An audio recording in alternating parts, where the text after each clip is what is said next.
बिस्मिल्लाहिर्रहमानिर्रहीम, अस्सलामुअलैकुम, good morning, welcome to सुबह सवेरे पाकिस्तान। मैं हूं हमजा तारड़ और मैं हूं आपके साथ सैयदा इकरा बुखारी। उम्मीद करते हैं आप सब खैरियत से होंगे। जिस तरह से हम लोग कहते हैं कि आप लोग एक्टिव होकर अपने काम पर जाएं, लेकिन जिस तरह से कहा जाता है कि बहुत ज़्यादा काम भी और जो है ना वो आपको जो है जहनी दबाव और जहनी स्ट्रेस में डाल देता है। हाँ, शिकार हो जाते हैं आप लोग और आप लोग स्ट्रेस में चल जाते हैं। लेकिन बहुत ज़्यादा फारिग रहना भी आपको स्ट्रेस में डाल सकता है और आपकी सेहत पे इसके मनफी असरात पड़ सकते हैं। कि अमरीकी माहिरीन ने तहकीक किया, उन्होंने ये बताया है कि जो बहुत ज़्यादा लोग होते हैं ना फारिग बैठे रहते हैं, कि अब ये भी नहीं कि भाई काम को छोड़ दें और अब बिल्कुल फारिग होकर बैठ जाए, क्योंकि अब आप फारिग बैठते रहते हैं, स्क्रीन को ज़्यादा टाइम देते हैं या फिर एक ही पोस्चर में बैठे रहते हैं। अच्छा, उस वजह से आपकी जो सेहत है उस पर उसके मनफी असरात भी होते हैं। तो अपने आप को बहुत ज़्यादा फारिग भी ना रखें। बिल्कुल, आप अगर आपको फरागत के लम्हे जो हैं मुयस्सर हैं तो वो अच्छी बात नहीं है। आपने हिलजुल करती रहनी है, आपने कुछ कोशिश करनी है कि कुछ काम करते रहें। अक्सर इसी तरह से होता है कि आसाब मुअत्तल होना शुरू हो जाते हैं, आपके आसाब काम नहीं कर रहे होते हैं, इस तरह के मामलात हो रहे होते हैं आपके साथ। तो बहुत ज़्यादा ज़रूरी है कि कुछ आपका जिस्म जो है वो हरकत करता रहे। हम ये कहेंगे जी हम बहुत सुकून में हैं, हम लेट के काम कर रहे हैं। अब जो वर्क फ्रॉम होम वाला मामला था वो बड़ा ख़तरनाक रहा है इसके अंदर, और इस वजह से ये तहकीक भी सामने आई है कि लोग जो थे घरों में और ख़ास तौर पे लैपटॉप्स पे हैं, काम कर रहे हैं, तो वो बेड पे लेटे हुए काम कर रहे हैं, वहीं पर खा रहे हैं, वहीं पर पी रहे हैं और पूरा टाइम अपना वहीं पे गुजार रहे हैं। फिर वहाँ से फ्री हो रहे हैं तो काम से फ्री होने के बाद फिर वहीं पर लेटे लेटे मूवीज़ देख रहे हैं या जो भी अपनी जो है ऑनलाइन काम कर रहे हैं। ये जो एक्टिविटीज़ थी ना कोविड के दौरान इन लोगों की, तो इसीलिए वो फिर रिसर्च की अमरीकी माहिरीन ने, तो उन्होंने ये भी इसका नतीजा निकाला है कि इसकी वजह से बहुत ज़्यादा लोगों को जो है वो मोटापा भी हुआ है और बहुत ज़्यादा लोगों को डायबिटीज़ की भी शिकायत हुई है, क्योंकि वो वहीं बैठ रहते हैं, चलते फिरते नहीं, वर्जिश नहीं करते हैं या फिर बिल्कुल वॉक भी नहीं करते हैं हल्की फुल्की। तो वो वैसे ही सारा दिन सो के, और अगर सो के उठे हैं वही बेड पे लेटे हैं। इस तरह की चीज़ों की वजह से जो है बहुत ज़्यादा बीमारियां भी पैदा होती हैं। तो फारिग रहना हमें बहुत ज़्यादा जो है ना चीज़ें फैसिनेट कर रही होती हैं कि यार उसका काम बड़ा अच्छा है, वो घर से काम कर रहा है, वो तो आराम से लेटा लेटा काम कर लेता है। तो ये कोई अच्छी बात नहीं है। अगर आपका काम इतना आसान है भी तो आपने फिर भी वक्त निकालना है ताकि आप कम से कम कुछ वर्जिश वगैरह करते रहें। कोई जिस्मानी मशक्क़त जो है वो ज़हनी मशक्क़त के साथ बहुत ज़्यादा ज़रूरी है ताकि आप इस तरह की जो बीमारियां उनमें मुब्तला ना हो। इकरा, बात यह है कि जो दुआएं बचपन में सब मांगते रहे हैं पहले वाले लोग, हम लोग मांगते रहे, हमसे पहले भी मांगते रहे होंगे, हमसे बाद वाले भी मांगते रहे, बिल्कुल वो इस दफ़ा आके पूरी हुई हैं और सबकी एक साथ जो है पूरी हुई हैं। और अब वाले जो बच्चे हैं वो उससे इस्तिफादा कर रहे हैं। खैर हालात अच्छे नहीं हैं, लेकिन फिर भी बच्चों की अंडरस्टैंडिंग के मुताबिक जो है शायद बेहतर फैसला हुआ है। बच्चे बहुत ज़्यादा खुश भी हैं, बच्चे बहुत खुश हैं इस फैसले के बाद। और वो फैसला ये है कि 10वीं और 12वीं जमात के तलबा को पास करने का फैसला कर लिया गया है। वफाकी वज़ीर तालीम शफ़क़त महमूद की ज़ेर सदारत बैन सूबाई वज़राए तालीम की कॉन्फ्रेंस हुई, जिसमें ये फैसला फिर किया गया था कि जी बच्चों को पास कर दिया जाए, 10th के और जो सेकेंड ईयर के बच्चे। हाँ, और पहले इम्तिहानात कैसे हुए थे वो भी हमें अच्छी तरह से पता है। जो मज़मून थे वो कम कर दिए गए थे। अब इतना जो है मतलब हम कहें कि सहूलत वाला एग्ज़ाम हुआ और उसके बाद सहूलत वाले नताइज सामने आएंगे, ये फ़ैसला किया गया। और कोरोना की वजह से यकीनी तौर पर यह फ़ैसला किया गया, लेकिन कई सवालात भी इसमें जन्म ले रहे हैं। कहा जाता था कि जो मैट्रिक के नंबर होते हैं ना वो सारी ज़िंदगी आपसे पूछे जा रहे होते हैं, और इंटर जो है उसके नंबर इतने अहम होते हैं कि उन दोनों को जब मिलाते हैं तो आपके करियर के हवाले से एक बेहतर फ़ैसला हो रहा होता है। तो ऐसे हालात जो मुश्किल हैं, ठीक है, दुरुस्त बात है, ये फ़ैसला हो जाना इन बच्चों के लिए जिन बच्चों को बहुत ज़्यादा खुशी है इस वक्त इस फैसले की, उनके मुस्तकबिल पर कितना असरअंदाज होगा ये जानना भी बहुत ज़्यादा ज़रूरी है। बिल्कुल, ये जानना बहुत ज़रूरी है हमसे। इसके अलावा फेल होने वाले तलबा को उन्होंने कहा कि रियायती जो यानी कि 33 नंबर हैं वो देकर अब पास किया जाएगा। और ज़राए बताते हैं कि वज़राए तालीम ने फैसला किया कि कोरोना के बायस दोबारा फौरी इम्तिहानात मुमकिन नहीं है, लिहाजा मैट्रिक और इंटरमीडिएट के इम्तिहानात साल में 2 बार होंगे और इम्तिहानात को सप्लीमेंट्री इम्तिहानात का नाम नहीं दिया जाएगा। एग्जैक्टली, सप्लीमेंट्री अब फिर से मुनक्किद करवाना, उनका इनकाद होना ताकि बच्चे जो फेल हो रहे होंगे, जिनकी सप्ली आ रही होगी, वो फिर से पेपर दे सकें। तो इस तरह से करना मुश्किल हो जाएगा, शायद इसीलिए ये फैसला किया गया कि सबको इजाफी नंबर दे के पास कर दिया जाए ताकि साल ज़ाया ना हो रहा हो। अब इसके अंदर दूसरा मामला ये भी है, जिन बच्चों ने टॉप करना है या जिन बच्चों के मुस्तकबिल के हवाले से नंबर्स बहुत ज़्यादा मैटर करते हैं, उन लोगों के तो नंबर आ ही रहे होंगे। ये उन लोगों की बात है जो बेचारे शायद मुश्किल से पास हो रहे होते, तो उनको पास कर भी देंगे तो कोई खास फर्क नहीं पड़ने वाला है। इसके अलावा अगर हम बात करें सिंध की, तो वज़ीर तालीम जो सिंध है उन्होंने तो ऑल्टरनेट बिल्कुल कर दिया। उन्होंने कहा कि जो ये तमाम फैसले किए गए हैं हम इससे इत्तफाक नहीं कर रहे हैं। इसी तमाम तर सूरत हाल पर बात करेंगे। मारूफ माहिर तालीम डॉक्टर आयशा रज़ाक हमारे साथ मौजूद हैं। डॉक्टर आयशा, अस्सलाम वालेकुम, गुड मॉर्निंग। मुश्किल फ़ैसले हैं, हालात ऐसे हैं कि पहले कभी ऐसे हालात नहीं थे। कैसा फ़ैसला आपको लग रहा है कि 10वीं और 12वीं जमात के तमाम तलबा को जो पास कर दिया जाएगा, ठीक है, वक्त की ज़रूरत है? जी बहुत शुक्रिया हमजा और इकरा। मेरे ख्याल में कल बड़े दिनों के बाद शफकत महमूद साहब दोबारा ट्रेंड कर रहे थे, तो वो जो एक उनसे पिछले 1 साल से बच्चों की शुरू हो गई थी, ज़रा थोड़ी सी बच्चे उन्हें ज़्यादा पसंद नहीं कर रहे थे। कल एक दफ़ा फिर से वो उनके अंकल और बेस्ट मिनिस्टर और वो सारा कुछ आपने जैसे कहा। तो इसमें देखिए हमजा, हम सबको पता है कि ये कितनी मुश्किल साल गुजरा है बच्चों के लिए भी और हुकूमत के लिए भी, क्योंकि एग्ज़ाम पहले बच्चों ने कहा कि आप हमारे क्यों एग्ज़ाम ले रहे हैं जब पढ़ाई नहीं की गई। तो वो भी ज़रूरी थे, क्योंकि पिछले साल भी एग्ज़ाम नहीं हुए थे, तो बच्चों को आप किस एविडेंस के ऊपर प्रमोट करते या ऊपर लेके जाते। लेकिन फिर वो उसके बाद एक बच्चों के लिए एक आपको पता है आसानी क्रिएट की गई, जैसे आपने कहा कि सिर्फ कंपलसरी सब्जेक्ट्स या आपके जो इलेक्टिव सब्जेक्ट्स हैं उनका एग्ज़ाम होगा, वो फिर उनके लिए आसानी पैदा की गई। देखिए एग्ज़ाम लेना इसलिए ज़रूरी था कि बच्चे, वही बात, हमारे सिस्टम ऑफ एजुकेशन इस तरह के हैं और जिनको ओवरहॉलिंग की ज़रूरत है कि बच्चे एग्ज़ाम के बगैर नहीं पढ़ते। तो अगर उस वक्त फ़र्ज़ करें हम बच्चों को ये बता देते कि आपके एग्ज़ाम नहीं होंगे और आपको प्रमोट किया जाएगा, तो जो थोड़ी बहुत उन्होंने अपनी वो लर्निंग करनी थी और पिछले लॉसेस थोड़े से कवर करने थे मेहनत करके 1-2 महीने, वो भी ना करते। मेरे ख्याल में ये फ़ैसला आफ्टर द फैक्ट करना बिल्कुल ठीक है कि आपने उस वक्त नहीं बताया कि जी अगर आप फेल हो भी गए तो आपको 33% नंबर देकर हम पास कर देंगे। मेरे ख्याल में ये आफ्टर द फैक्ट बताना बिल्कुल मुनासिब है। एक, इससे फ़ायदा ये हुआ है कि बच्चों ने पढ़ा है। दूसरा, इससे फ़ायदा ये हुआ है कि जो बच्चे पीछे थे, जिनके स्कूलों में उस तरह की ऑनलाइन लर्निंग नहीं थी, जिन्हें घर पे ट्यूटोरियल सपोर्ट, पेरेंट्स की सपोर्ट अवेलेबल नहीं थी, उनके साथ भी ज़्यादती नहीं होगी। कुछ और मुल्कों ने भी ये काम किया है पिछले साल, जैसे मेरे ख्याल में ऑस्ट्रिया में काउंटी के अंदर जब उन्होंने देखा कि बच्चों के पास ऑनलाइन एक्सेस बहुत ज़्यादा नहीं है हर एक के पास, तो वो बच्चे जो इस किस्म की कम्युनिटी से आ रहे थे जहाँ उन्हें पता था कि एक्सेस नहीं है, तो उन्होंने उनको एक्स्ट्रा 15%, 20% देकर उनके स्कोर्स को बम्प अप किया था। तो ऐसी मिसालें और भी मौजूद हैं। देखिए वो जैसे आपने कहा कि इससे जो बहुत हाई स्कोरर बच्चे हैं या जिन्होंने एडमिशन स्कोर करने हैं अच्छे कॉलेजेस में, अच्छी यूनिवर्सिटीज़ में, उनको फ़र्क नहीं पड़ेगा, क्योंकि ये तो 33% लेके पास हो रहे हैं। बहरहाल इससे एक फ़र्क ज़रूर पड़ेगा। देखें ये मुश्किल ईयर था, हर साल वैसे तो बच्चे फेल होते हैं, तो टेंशन और प्रेशर तो उस वक्त भी होता है, लेकिन ये बहुत एडेड प्रेशर होना था। कुछ वो बच्चे भी फेल होते हैं जो शायद नॉर्मल औकात में थोड़े बहुत नंबर लेकर पास हो जाते, तो उन बच्चों की अगर इस वजह से तालीम रुक जाती आगे, तो ये उनके लिए और उनकी फैमिलीज के लिए बड़ा प्रेशर और बड़े स्ट्रेस की बात तो होगा। लेकिन आयशा साहब, आपने समझ लिया जब हमारे इससे ज़्यादा और हमारा जो तालीमी निज़ाम है उसका स्ट्रक्चर पहले ही कोई बहुत ज़्यादा बेहतर नहीं है, इस तरह के जब फैसले होते हैं तो हमारे तालीमी निज़ाम और तलबा के मयार पर फ्यूचर में आप नहीं समझती कि कोई सवाल भी उठ सकते हैं इस तरह के फैसले के बाद? नहीं इकरा, वो तो बात मैंने जैसे शुरू में ही कहा था कि देखिए हमारे तो मसले बहुत ज़्यादा हैं, हमें अपनी स्कूलिंग को बेहतर बनाना है। बच्चे जिस तरह से पढ़ते हैं, एग्ज़ाम्स के लिए जैसे प्रिपेयर करते हैं, एग्ज़ाम्स जैसे होते हैं, वो तो देखिए है, ज़रूरी है।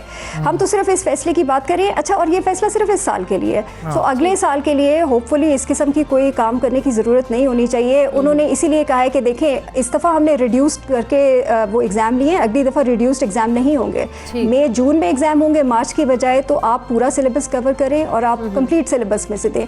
तो होपफुली अगर हालात अगले साल कोरोना की वजह से कोई बहुत उस तरह का मसला नहीं होता तो थोड़े नॉर्मलाइज होने चाहिए। लेकिन आपकी बात बिल्कुल दुरुस्त है कि अगर हम बाकी मसलों का हल नहीं करेंगे तो फिर हमारे एग्ज़ाम की क्रेडिबिलिटी तो आगे ही क्वेश्चनेबल है। इसमें अगर आपके पास थोड़ा सा टाइम हो, मैं एक चीज़ हाईलाइट ज़रूर करना चाहती हूँ कि वो जो 2 एग्ज़ाम वाली बात हुई है ना कि साल में 2 एग्ज़ाम, अच्छा ये हुकूमत की एक लार्जर एग्ज़ाम रिफॉर्म पॉलिसी का हिस्सा है। काफ़ी सारा काम कर रहे हैं, जाहिर है उसके अंदर गुंजाइश हमेशा होती है, लेकिन ये इसकी वजह कुछ और थी पीछे और वो अच्छी वजह है। और वो वजह ये थी कि साल में 2 एग्ज़ाम हम इसलिए कर रहे हैं कि बच्चों के ऊपर आम तौर पे बहुत स्ट्रेस होता है बोर्ड के एग्ज़ाम का, और वो तैयारी कई दफ़ा कुछ बच्चे, हमें पता है कि हर बच्चा मुख्तलिफ लेवल पे खड़ा होता है, तो वो कहने का मतलब ये है कि बच्चों को एक मौका शुरू में दे दें। जो बच्चे तैयार हैं वो साल के शुरू में जब भी वो वक्त आएगा पहला एग्ज़ाम दे दें, जो बच्चे तैयार नहीं है वो उसको स्किप कर लें, वो दूसरा एग्ज़ाम दे दें। अगर कोई बच्चा पहले एग्ज़ाम के अंदर रह गया है या उसने नंबर्स को इम्प्रूव करना है तो वो दूसरा एग्ज़ाम दे सकता है। अच्छा, लेकिन इसमें अच्छी बात यह है कि इसको सप्ली एग्ज़ाम नहीं कहा जाएगा, जैसे पहले कहा जाता था ना, और ट्रांसक्रिप्ट में लिखा होता था कि ये सप्ली एग्ज़ाम है। इस दफ़ा वो टैबू जो है ना, वो स्टिग्मा हटा लिया गया है। तो मेरे ख्याल में ये अच्छी चीज़ है। जो एग्ज़ाम का हमारा एक नेगेटिव इम्पैक्ट बच्चों पे होता है ना, वो इससे काफ़ी हद तक दूर हो जाएगा। तो 1-2 फैसले हैं जो काफ़ी अच्छे इस मद में किए गए हैं। जैसे वो पिछले दिनों आपने सुना होगा, IBCC ने इक्विवेलेंस भी कर दी है बच्चों की, जो कैम्ब्रिज के बच्चे थे 90% पे पहले A स्टार कैप होता था, उसको भी इंक्रीज कर दिया। तो एग्जाम जो पॉलिसी है उसकी रिफॉर्म काफ़ी अच्छी फेडरल गवर्नमेंट और IBCC। लेकिन डॉक्टर आयशा, एक और अहम चीज़ है कि हम जो ये फैसले कर रहे हैं, ख़ासतौर पे हमने इम्तिहानात के हवाले से फैसले किए, मजमून कम कर दिए, फिर अब ये नंबर्स वाला मामला भी है। ठीक है, हम हाई स्कोरर्स की बात उस तरह से नहीं कर रहे, लेकिन हाई स्कोरर्स वो हैं जिन्होंने इन्हीं हालात के बाद एडमिशन के लिए जाना है, उन्होंने मतलब कि मेडिकल में जाना है, इंजीनियरिंग में जाना है, मुख्तलिफ टेस्ट देने हैं। हम पहले ये देखते थे कि बहस ये होती थी कि एंटी टेस्ट के नंबर कम कर दिए जाएं और जो उन्होंने स्कोर पहले लिया है उसके नंबर ज़्यादा कर दिए जाएं। जब इनको इक्वल किया जाए तो फिर शायद कुछ बेहतर आ जाए कि कई बड़े अच्छे बच्चे जो हैं वो एंटी टेस्ट में अच्छा परफॉर्म नहीं कर पाते। लेकिन क्या हमें इस साल के लिए एंटी टेस्ट के ऊपर ज़्यादा इक्तफा नहीं कर लेना चाहिए कि बच्चे तैयारी करके उसमें अच्छा स्कोर लें और उसकी बिना पर उनके एडमिशन हो रहे हों? क्योंकि यहाँ पर शायद वो बेस नहीं है कि जो पहले मिला करती थी कि बच्चों ने तमाम इम्तिहानात में, तमाम मजमून में अच्छी तैयारी की और उसके बाद ये सामने आ गया। बिल्कुल सही बात है हमजा, और बल्कि ये तो पिछले दिनों ये मेडिकल वगैरह के जो एडमिशन्स करते हैं उन्होंने ये पॉइंट बहुत उठाया है कि देखिए, और अच्छा, और जिस तरह कुछ यूनिवर्सिटीज़ हैं और कुछ सालों से बल्कि वो ये काम करना शुरू हो गई हैं कि वो अब तकरीबन 60% अपने एंट्री टेस्ट को फॉर एग्जांपल वेटेज देते हैं और कम वेटेज देते हैं आपके मैट्रिक या FSC के अंदर जो एग्ज़ाम में नंबर थे। तो आहिस्ता आहिस्ता उस तरफ जा रहा है सिस्टम कि जहाँ पर एंट्री टेस्ट को ख़ासतौर पर ये प्रोफेशंस जिसके अंदर कम सीट्स होती हैं और आपको अच्छे डॉक्टर चाहिए, अच्छे इंजीनियर चाहिए, तो वो उसके लिए जो सिलेक्शन है। अच्छा, नस्ट ने इस दफ़ा ये काम किया है, उन्होंने ये कहा है कि इस दफ़ा हम मैट्रिक और FSC के नंबर मेरे ख्याल में वो बहुत कम काउंट कर रहे हैं, अगर वो काउंट कर रहे हैं, और वो 76% जो नंबर है वो अपने एंट्री टेस्ट के दे रहे हैं। कुछ इस किस्म का तनासुब है। और तो यूनिवर्सिटीज़ ने ये बात रियलाइज़ कर ली है कि एग्ज़ाम इस दफ़ा स्कूल का बहुत प्रॉब्लमेटिक था। अगर हमें अच्छा पूल चाहिए तो हमें फिर अपना कोई सिस्टम इन बच्चों को फिल्टर करने का बनाना पड़ेगा। तो वो बात आपकी बिल्कुल ठीक है, जा रहा है सिस्टम उस तरफ। और मेरे ख्याल में ये चीज़ हमें भी करनी पड़ेगी आहिस्ता आहिस्ता कि एक पॉलिसी बन जाए कि जो एडमिशन्स ख़ास तौर पे सॉट आफ्टर यूनिवर्सिटीज़ के, वो आप इसी तरह से बहुत एंट्री टेस्ट मुनासिब उस प्रोफेशन के मुताबिक बनाकर और उसके थ्रू बच्चों को आप लें। बिल्कुल ठीक है। डॉक्टर आयशा रज़ाक, बहुत शुक्रिया आपका। सवेरे पाकिस्तान से आप बात की, तालीम का मामला हमेशा ही सबसे अहम होता है और जो फ़ैसला किया गया है माहिरीन तालीम की अगर हम नज़र से देखें तो समझते हैं कि बेहतर फ़ैसला है कि पहले ये नहीं बताया गया, बच्चों को उस प्रैक्टिस से भी गुजार दिया गया, क्योंकि एग्ज़ाम्स एक प्रैक्टिस भी होते हैं। एक तो हमने उनको जांचना होता है कि वो किधर खड़े हुए हैं, लेकिन एक प्रैक्टिस का हिस्सा उनको बनाया गया। बच्चों ने जितनी भी तैयारी की और हाई स्कोरर्स को कोई ख़ास फ़र्क नहीं पड़ रहा होगा। ये वही बच्चे होंगे जिन्होंने सप्लीमेंट्री में भी 33% के लिए काम करना है और उसके लिए ऐसा ही है। लेकिन ये है कि उन लोगों के लिए, उन बच्चों के लिए फिर ये अच्छा फ़ैसला है और वो फिर यकीनन आज खुश भी होंगे और खुशियाँ मना रहे होंगे इस फैसले के बाद। लेकिन अब उन बच्चों से हम ये दरख्वास्त करते हैं कि आप लोग दुआ करें कि ये कोरोना से हम सारों की जान छूट जाए। अब आप लोगों को तो एक सहूलत मिल गई है, एक रिलीफ मिल गया है, अब आप लोग ज़्यादा से ज़्यादा दुआ करें कि अगली दफ़ा जो है ख़ास तौर पर बेहतर तरीके से आप तालीम भी हासिल कर सकें, क्योंकि अब आप जो बच्चे मैट्रिक वाले और इंटर वाले हैं ये मज़ीद सख्त पढ़ाई की तरफ जा रहे हैं। बिल्कुल, हम अब आगे बढ़ेंगे और हम बात करेंगे तरीके इंसाफ हुकूमत की, क्योंकि 3 साल जो हैं वो पार्लिमानी मुकम्मल कर लिए उन्होंने, लेकिन हुकूमत और अपोजिशन के दरमियान पार्लियामेंट में इख्तलाफात बदस्तूर बरकरार हैं और इसका मुजाहरा गुज़श्ता रोज़ पार्लियामेंट के मुश्तरका इजलास के दौरान भी देखने में आया। जी, सदर मुमलिकत डॉक्टर आरिफ अलवी के खिताब के दौरान अपोजिशन ने शोर शराबा किया। अपोजिशन अरकान बैनर्स उठाकर स्पीकर डाइस के आगे भी आ गए और अपोजिशन अरकान ने हुकूमत के खिलाफ शदीद नारेबाजी करते हुए पार्लियामेंट के मुश्तरका इजलास का बाइकआउट भी किया। अच्छा, जबकि हमजा यहाँ पर एक और बात बड़ी ज़्यादा इंपॉर्टेंट ये भी है कि सदर मुमलिकत डॉक्टर आरिफ अलवी जब खिताब कर रहे थे तो उन्होंने कहा कि इंतखाबात में इस्लाहात ज़रूरी हैं और इलेक्ट्रॉनिक वोटिंग मशीन को उन्होंने कहा कि सियासी फुटबॉल ना बनाया जाए। और जब उन्होंने कहा कि भारत कुछ भी कर ले लेकिन पाक चीन जो इक्तिसादी राहदारी मनसूबा है उसको मुकम्मल करेंगे। और उन्होंने कहा कि जो तमाम कोशिशें होंगी भारत की वो नाकाम होंगी। डॉक्टर आरिफ अलवी ने कहा कि कोरोना के बाद दुनिया भर की मईशतें मुतासर हुई हैं, लेकिन बेहतर हुकूमती पॉलिसीज़ की बदौलत पाकिस्तान की मईशत मुस्तहकम रही। और सबसे अहम चीज़ जो ही दौरान खिताब वज़ीर आज़म की तारीफ़ों के पुल बांधते रहे। उन्होंने कहा कि दुनिया को इमरान खान के सियासी तदब्बुर पर उनकी शागिर्दी और मुरीदी इख्तियार कर लेनी चाहिए। क्या कहा सदर मुमलिकत ने, आपको वो सुना था। दुनिया को ये भी तस्लीम करना होगा कि अफगानिस्तान के बारे में मोहतरम इमरान खान साहब और पाकिस्तान का मशवरा दुरुस्त साबित हुआ। दुनिया को इमरान खान के सियासी तदब्बुर को अपना अच्छा समझते हुए दीगर मामलात में भी इनकी शागिर्दी और मुरीदी अख्तियार करनी चाहिए। कोरोना के मनफी असरात की सबब दुनिया की तमाम मईशतें सुकड़ने लगी। हुकूमत की अच्छी पॉलिसियों की बदौलत पाकिस्तान की माशी कारकर्दगी दीगर ममालिक के मुकाबले में बहुत बेहतर रही। इसके बावजूद कि आप शोर मचाएं, हकीकत तस्लीम करनी पड़ेगी।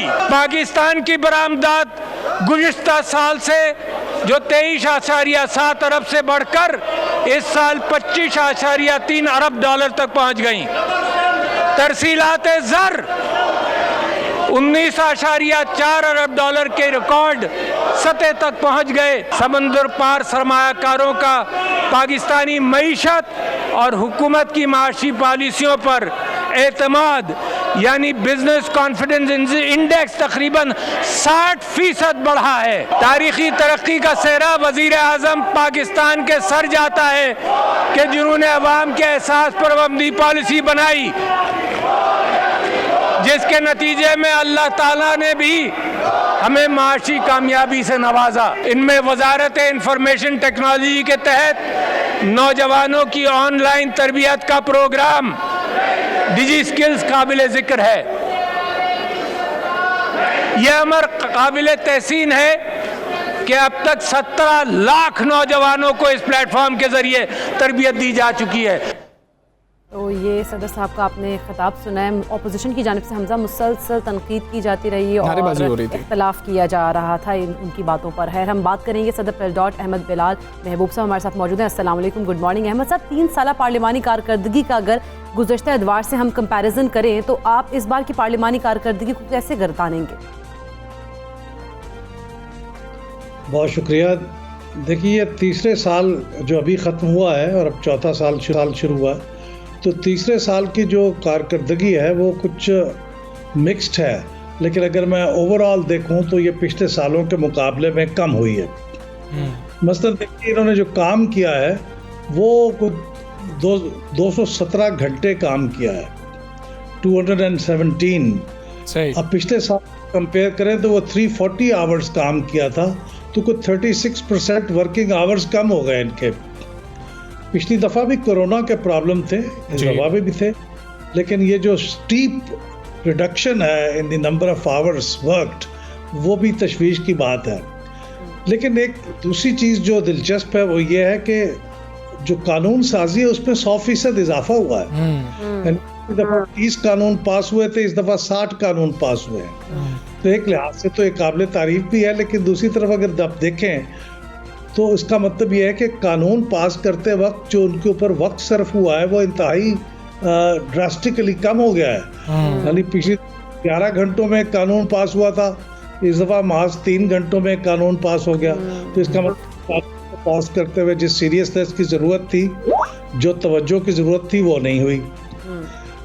आज़म भी तीसरे साल भी असम्बली में बहुत कम ही आए, उनकी 9% थी, लेकिन वो ज़्यादा फ़र्क नहीं था, पिछले साल भी वो इतनी ही थी।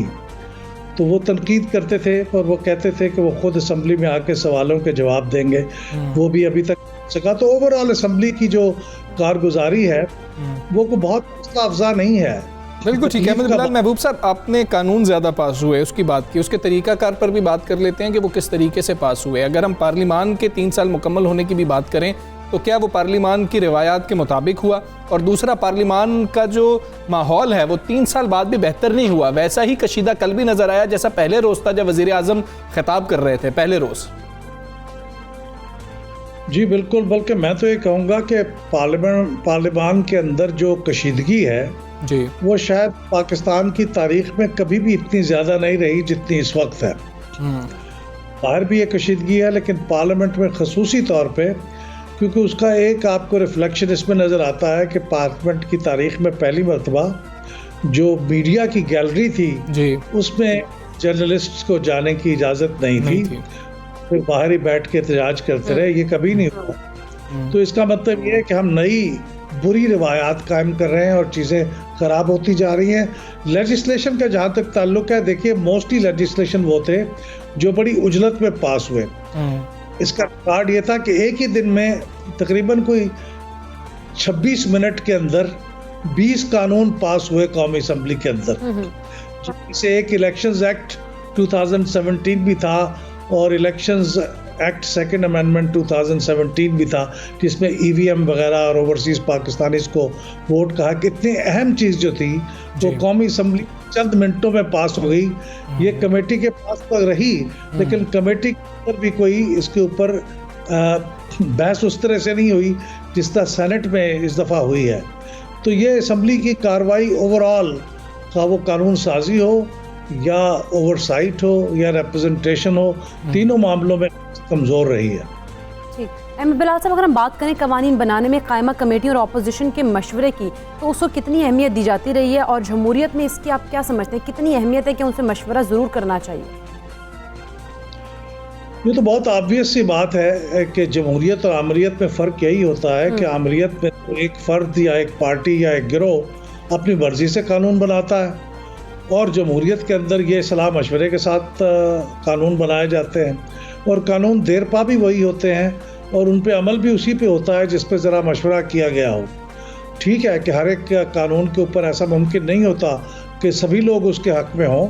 At the end of the day कुछ लोग उसके ख़िलाफ़ होंगे, लेकिन बहरहाल सलाह मशवरे का अमल होना चाहिए। लेकिन सलाह मशवरे का अमल थोड़ा सा कमज़ोर रहा बाकी चीज़ों की तरह। मोहम्मद बिलाल महबूब हमारे साथ मौजूद थे और 3 साला जो पार्लिमानी दौर है वो मुकम्मल हुआ है, जिस पे सदर मुमलिकत ने कल खिताब किया। अपोजिशन की जानिब से खासा एहतजाज किया जा रहा था, बैनर्स उन्होंने उठा रखे थे और नारेबाजी भी की जा रही थी। ऐसे ही हालात में मीडिया गैलरी की अगर बात कर लें तो वहाँ पर जर्नलिस्ट मौजूद नहीं थे, उनको अंदर जाने की इजाज़त नहीं मिली थी। ये सारी सूरत हाल जर्नलिस्ट जो है वो बाहर पे एहतजाज करते रहे उस सारा टाइम। हम यहाँ पर ब्रेक लेते हैं, ब्रेक के बाद वापस आते हैं।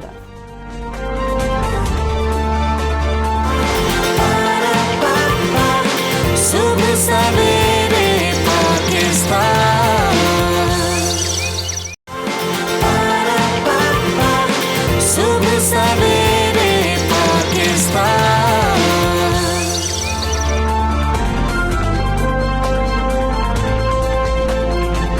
वेलकम बैक टू सुबह सवेरे पाकिस्तान। अब हम बात करेंगे नाज़रीन कोरोना वायरस की, जिसके वार मुल्क भर में जारी हैं और हुकूमत आलमी वबा के खात्मे के लिए भरपूर इक़दाम करी, जिसमें वैक्सीनेशन और SOPs जैसे इक़दाम भी शामिल हैं। और महकमा दाखिला सिंध ने एक बार फिर कराची और हैदराबाद में मार्केट्स के औकात कार में तब्दीली कर दी है। नया मुरासला कमिश्नर और डिप्टी कमिश्नर्स को भेज दिया गया है, जिसमें कहा गया है कि कराची और हैदराबाद में मार्केट्स रात 8 बजे बंद होंगी। बिल्कुल, और महकमा दाखिला सिंध ने यह भी कहा है कि मार्केट्स में शॉपिंग मॉल्स दुकानों पर SOPs का जायज़ा लेने के लिए टीम्स जो हैं वो विजिट करेंगी। दूसरी जानिब अगर हम बात करें पेशावर की बस जो है BRT, उसमें सफ़र के लिए अब कोरोना वैक्सीनेशन सर्टिफिकेट जो है वो लाजमी करार दिया गया और BRT में 20 सितंबर के बाद सफ़र को कोरोना वैक्सीनेशन सर्टिफिकेट से मशरूत कर दिया गया। और दूसरी जानिब अगर बात करें कोरोना की नई किस्म म्यू की बात हो रही है, एंटीबॉडीज़ के खिलाफ ज़्यादा मुज़ाहमत करने वाली करार दे दी गई और आलमी इदारा सेहत की नई तहकीक के मुताबिक कोरोना की किस्म जो म्यू है एंटीबॉडीज़ के खिलाफ दीगर तमाम इकसाम बशमूल अगर हम बीटा की बात करें उससे ज़्यादा मुज़ाहमत कर रही है। अच्छा हमजा, तहकीक में ये बात भी दरियाफ्त किया गया है कि जो म्यू किस्म है वो कुदरती बीमारी से पैदा होने वाली एंटीबॉडीज़ के खिलाफ दीगर इकसाम के मुकाबले में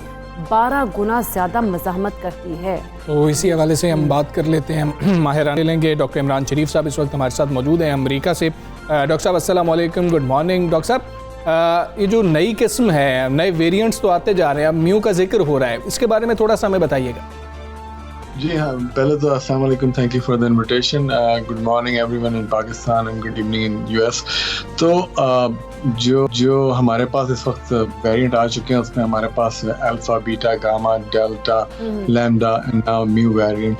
तो होता यह है कि जब आप इन्फेक्शन होता है आपको, और अगर इन्फेक्शस लोड आपकी जिस्म के अंदर बहुत ज़्यादा होता है तो उस वक्त म्यूटेशन शुरू होती है। और जो म्यूटेशन, जब दो डिफरेंट काइंड ऑफ म्यूटेशन एक साथ मिलती है तो उसको हम सुपर म्यूटेंट कहते हैं। तो ये कुछ इनकी जो जेनेटिक कोड है उसमें तब्दीली आई है, इस वजह से कि आप देखें ये पहली दफ़ा कोलंबिया में मिला ये वायरस, अब तो 40 के करीब ममालिक में मिल चुका है और तकरीबन 49 स्टेट्स अमेरिका में ये मिल चुका है। और इस वजह से ये जो है इसको आप कह लें कि ये बहुत तेज़ी से फैलता है, जिसको आप कह लें कंटेजियस। और दूसरा ये कि इसको ये भी लेबॉर्ट्री के अंदर हमारे पास कुछ डेटा मिला है, वो ये कि जिन लोगों को वैक्सीन लगा है और एंटीबॉडीज प्रोड्यूस हुई है उसको भी इवेट कर जाता है, यानी कि आपको इतना ज़्यादा इस वायरस से प्रोटेक्ट नहीं कर पाते, ये लैब में देखने को मिला है। तो ये दो जो खास चीज़ें इस वायरस की इस वक्त तक हमें पता चली हैं और ये काफ़ी दूर तक फैल चुका है। अच्छा डॉक्टर साहब, जिस तरह सब ये म्यू की बात हो रही है, इस तरह के बहुत सारे और भी वेरिएंट्स इस तरह आ रहे हैं, कोरोना के जो नए वेरिएंट्स इनका सिलसिला कब तक जारी रहेगा आने का? और दूसरा ये भी बताइएगा, जो मौजूदा वैक्सीन हैं वो क्या हर किस्म के वेरिएंट से लड़ने में मददगार साबित हो सकती है? जैसे आप म्यू की बात कर रहे हैं कि ये वैक्सीनेटेड लोगों को भी उसी तरह से काफ़ी ज़्यादा से डैमेज कर रही है, तो आप समझते हैं कि आइंदा आने वाले वक्तों में वैक्सीन को भी अपग्रेड किया जाएगा? जी, आपने बहुत अच्छे सवाल किए, दोनों बड़े इंपॉर्टेंट क्वेश्चन हैं। और जहाँ तक नए वेरिएंट बनने का ताल्लुक है तो वो अब तो बनते रहेंगे, क्योंकि इस वजह से प्रॉब्लम ये है कि जो मेजर वैक्सीनेशन है वो तो यूरोप में है, यूएस में है, लेकिन जो थर्ड वर्ल्ड कंट्रीज है वहाँ पर वैक्सीन की इतनी एम्पल सप्लाई नहीं है और अवेलेबिलिटी अभी भी जो है वो लैगिंग है। तो जब पॉपुलेशन को अगर आप वैक्सीन नहीं देंगे और वहाँ पे वायरस लोगों को इन्फेक्ट करता रहेगा और वायरस लोड लोगों में बढ़ता रहेगा तो नए म्यूटेंट बढ़ते रहेंगे। तो अगर ये हम वेस्टर्न कंट्रीज को हमने वैक्सीनेट कर भी दिया और अगर हमने पूरी दुनिया को वैक्सीनेट नहीं किया, जिसको कहते हैं 70 to 30% ऑफ द पॉपुलेशन, और हर्ड इम्यूनिटी नहीं मिली, तो ये म्यूटेशन होती रहेगी और नए और ज़्यादा खतरनाक वायरसेस आते रहेंगे हमारे सामने। जैसे डेल्टा है, डेल्टा प्लस है, अभी वायरस आया है, तो अब who knows के what will be next। तो ये तो एक आपका जो पहला सवाल आपने किया। तो दूसरा जो आपका सवाल था वो आप किस चीज़ से आप पूछना चाह रहे थे? वो ये मैं पूछ रही थी कि जो अभी हमारे पास वैक्सीन मौजूद हैं, क्या वो जो नए वेरिएंट्स आते हैं उनसे लड़ने में मददगार साबित हो सकती हैं, या फिर जो नए वेरिएंट्स आएंगे उनके हवाले से जो वैक्सीन हैं उनको भी अपग्रेड किया जाएगा? देखें, जब जो हमारे पास इस वक्त तक इंफॉर्मेशन है, alpha, beta, gamma, lambda, delta, delta plus और इवन म्यू वैक्सीन जो है उनके खिलाफ इफेक्टिव है, लेकिन विद टाइम उनका इफेक्ट जो है वो कम होता जा रहा है डेल्टा और डेल्टा प्लस के खिलाफ। और जहाँ तक आगे का ताल्लुक है, अगले 6 से 12 महीने नए वेरिएंट अगर आएंगे तो हो सकता है कि ये वैक्सीन इतनी इफेक्टिव ना हो, तो हमें इसको जेनेटिकली मॉडिफाई करना पड़ेगा। तो एक अच्छी चीज़ है मोडर्ना फाइजर के बारे में कि ये दोनों वैक्सीन जो है लैब में बनी हैं और इसके अंदर जो मैसेंजर आरएनए हमने यूज़ किया है हम उसको ऑल्टर कर सकते हैं और हम मॉडिफाई करके नए वेरिएंट के खिलाफ यूज़ कर सकते हैं। ठीक है डॉक्टर साहब, साथ बूस्टर डोज का जिक्र हो रहा है कि जैसे जैसे वक्त गुजरता जाता है तो आपको बूस्टर डोज की जानिब आ जाना चाहिए, लेकिन WHO की जानिब से कहा जा रहा है कि जैसे आप अभी बात कर रहे थे, जब तक हम पूरी दुनिया में कई ऐसे ममालिक हैं जहाँ पर अभी तक एक भी डोज नहीं लग सकी बड़ी तादाद में लोगों को, उनको भी अगर हम इससे सेफ नहीं करेंगे तो हम अपने आप को सिक्योर फील नहीं करवा सकेंगे। तो आप क्या समझते हैं कि जब ये इस तरह की एग्ज़ाम या वेरिएंट्स हमारे सामने आते रहेंगे तो बूस्टर डोज का सिलसिला भी साथ साथ जारी रहेगा कि जैसे उसके अंदर मॉडिफिकेशन होगी, कुछ बेहतर वैक्सीन या अपग्रेडेड वैक्सीन होगी तो फिर कह दिया जाएगा बूस्टर डोज दोबारा से लगा दी जाए? देखें, बूस्टर डोज ये थोड़ा सा कॉम्प्लिकेटेड सिचुएशन है, क्योंकि दुनिया में जैसे आपने कहा कुछ मुल्कों में तो वैक्सीन बिल्कुल थोड़ी लगी है या लगी ही नहीं है। अफ्रीकन कंट्रीज की तरफ आप चले जाएं तो वहाँ पे तो अंडर 2 to 3% पॉपुलेशन को वैक्सीन लगा है। तो अब जहाँ तक आगे इस वैक्सीन की एफिकेसी का ताल्लुक है इन वेरिएंट के ख़िलाफ़, तो वो ऑब्वियसली चेंज होता रहेगा। जहाँ तक बूस्टर का ताल्लुक है, अगर हमारे पास इनफ सप्लाई है तो मैं तो ये कहूँगा कि दुनिया में तमाम ममालिक में बूस्टर लगवानी चाहिए। लेकिन अगर हमारे पास अवेलेबिलिटी नहीं है तो जिन ममालिक में अगर बूस्टर अवेलेबल है तो एटलीस्ट उनको यूटिलाइज करें और उस एरिया को तो आप सिक्योर करें, लेकिन ये कि उसमें जैसे ऑस्ट्रेलिया है, ऑस्ट्रेलिया में आपको पता है कि सख्त क्वारंटीन है कि आप अगर ऑस्ट्रेलिया से निकल गए तो आप वापस नहीं आ सकते जी। और तो इसी तरह से अगर आप किसी रीजन में होंगे और वहाँ पे वैक्सीनेशन और बूस्टर सब लगे हुए हैं और केसेस कम है, तो you have to stay in the region while rest of the world get vaccinated. तो ये बड़ा डिफिकल्ट क्वेश्चन है, लेकिन मेरा ये कहना है कि जो हमारे पास बूस्टर जिन ममालिक में अवेलेबल हैं, हमें वहाँ पे यूटिलाइज करनी चाहिए, वहाँ पे लगवानी चाहिए। और हमें अपनी जो प्रोडक्शन है अफ्रीका में, एशिया में, मिडल ईस्ट में, तमाम ममालिक में हम अपनी प्रोडक्शन बढ़ाएं, फाइजर की, मॉडर्ना की, स्पुतनिक वी की, साइनोफार्म, जो भी वैक्सीन अवेलेबल है, and just keep vaccinating people. ठीक है डॉक्टर साहब, हमें अमेरिका के हवाले से बताइएगा कि बड़ी तादाद में लोगों को वैक्सीनेट किया भी गया और फिर हम तरक्की याफ्ता ममालिक की जानिब देख रहे होते हैं कि जब वैक्सीनेशन हो रही है, लोग इसका ड्राइव का हिस्सा बन रहे हैं, ख़ुद को वैक्सीनेट करवा रहे हैं, फुली वैक्सीनेट भी हो रहे हैं, उसके बाद जो केसेस सामने आ रहे हैं, जो लोग वैक्सीन लगवा भी चुके हैं, उन केसेस में और जिन लोगों ने खुद को वैक्सीनेट नहीं करवाया और वो कोरोना में मुब्तला हो गए हैं, बुनियादी फ़र्क आप लोग क्या देखते हैं? ये बड़ा अच्छा आपने सवाल किया। आई थिंक ये हमारे जो नाज़रीन हैं उनकी अवेयरनेस के लिए ये चीज़ बहुत इम्पोर्टेंट है। जो लोग अमेरिका में वैक्सीनेट हुए हैं, एक तो वो बहुत प्रोटेक्टेड है, मीन्स 90+ उनकी प्रोटेक्शन है, और अगर उनको इन्फेक्शन होती भी है तो ये माइल्ड होती है इन्फेक्शन, जैसे आपको समझने कोल्ड हो गया तो उसमें रनिंग नोज, बॉडी एक, कोई मेजर इम्पैक्ट नहीं होगा।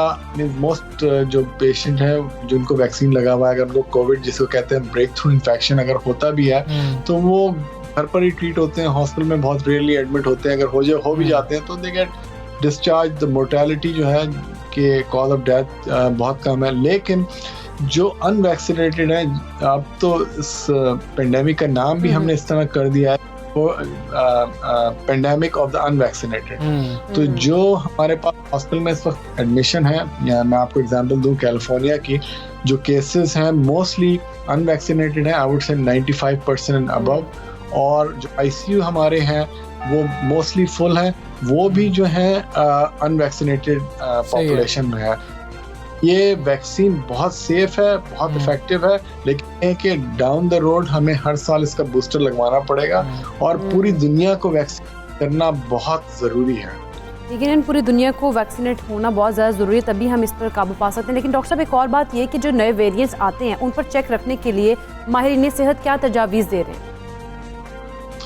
जी, जो नए वेरिएंट आ रहे हैं अब उसके लिए तो अब एक ही तरीका है, एक तो वैक्सीनेशन, दूसरा मास्क और social distancing, avoiding larger gathering. जब तक हम अब ऑलमोस्ट हर्ड इम्यूनिटी रीच नहीं कर लेते, जो कि almost 70 to 80% of the population किसी भी कंट्री की, उनको वैक्सीनेट हमें करना है। तो वो जो बेसिक प्रिंसिपल हैं वो हमें फॉलो करने हैं अंटिल हम इस पेंडेमिक को कंट्रोल कर लें। और आपको पता है कि ये पेंडेमिक जो है, अभी ये साल तो निकल गया, नेक्स्ट ईयर जो है 2024 तक तो हम इजीली कहीं नहीं गए। ये पेंडेमिक हमारे साथ रहेगा। हमें अपना लाइफस्टाइल चेंज करना होगा, हमें इस तरह जिंदगी गुजारनी होगी कि कोविड, हमें हमेशा ध्यान में रखना होगा कोविड हमारे साथ है। ठीक है डॉक्टर साहब, बहुत शुक्रिया आपका। सुबह सवेरे पाकिस्तान से कर रहे थे, अमेरिका से आपने हमें ज्वाइन किया था और वहाँ की सूरत हाल के बारे में भी बता रहे थे।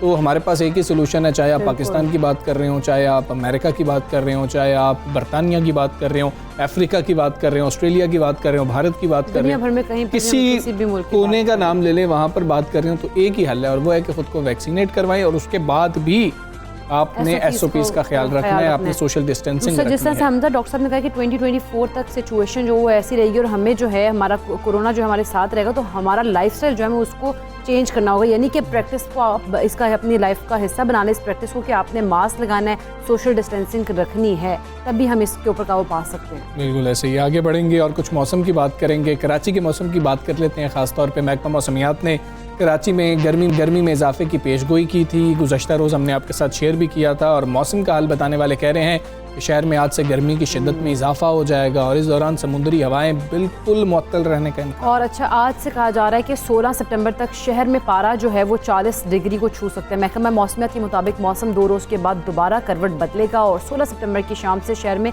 नया जो सिस्टम है मानसून का, वो कह रहे हैं कि वो दाखिल होगा और फिर मौसम जो है कराची का बेहतर वो दस्तक दे रहा होगा। लेकिन अभी ये जो दिन है, 2-3 दिन है, ये बड़े ही गर्म गुजरने वाले हैं और गर्मी की जो नई लहर है वो आज से दाखिल हो रही है। तो आप लोगों ने बाहर निकलते हुए ख्याल रखना है और ख़ास तौर पे पानी का इस्तेमाल ज़्यादा करें। आप गैर ज़रूरी तो ज़रूरत ही नहीं है ना बाहर निकलने की, जैसे हालात हैं उसमें तो अब हमें वैसे ही मौसम जैसा भी हो ये सीख लेना चाहिए कि कोरोना के दिनों में गैर ज़रूरी तो हमें नकल हरकत हमारी होनी ही नहीं चाहिए। बाकी मौसम गर्म होगा तो उसके बाद कोई नहीं, 2-3 दिनों के बाद मौसम अच्छा भी होने जा रहा है, अच्छा भी हो जाएगा। लेकिन इन 2-3 दिनों में बस एहतियात कर लें, जो बाहर निकल रहे हैं अपने ज़रूरी कामों की वजह से भी पानी का इस्तेमाल जो है वो बहुत ज़्यादा करना चाहिए इस तरह के मौसम में, क्योंकि गर्मी में आपका जो पसीना आता है तो उस वजह से आपको जो है वो डेफिशिएंसी हो सकती है। तो फिर आप लोग जो है इन चीज़ों का ख्याल रखें। अच्छा, आगे बढ़ेंगे और कुछ बात करेंगे कि आज के दौर की बात कर ली जाए तो डिजिटल खदमात और स्मार्ट टेक्नोलॉजी, मतलब हर शख्स को जो है ना यकसा रसाई की ज़रूरत है ताकि वो पूरी तरह दुनिया के साथ जुड़ा रह सके, जो कि ग्लोबलाइजेशन के नए दौर में दाखिल होने के लिए तैयार है। और ऐसे में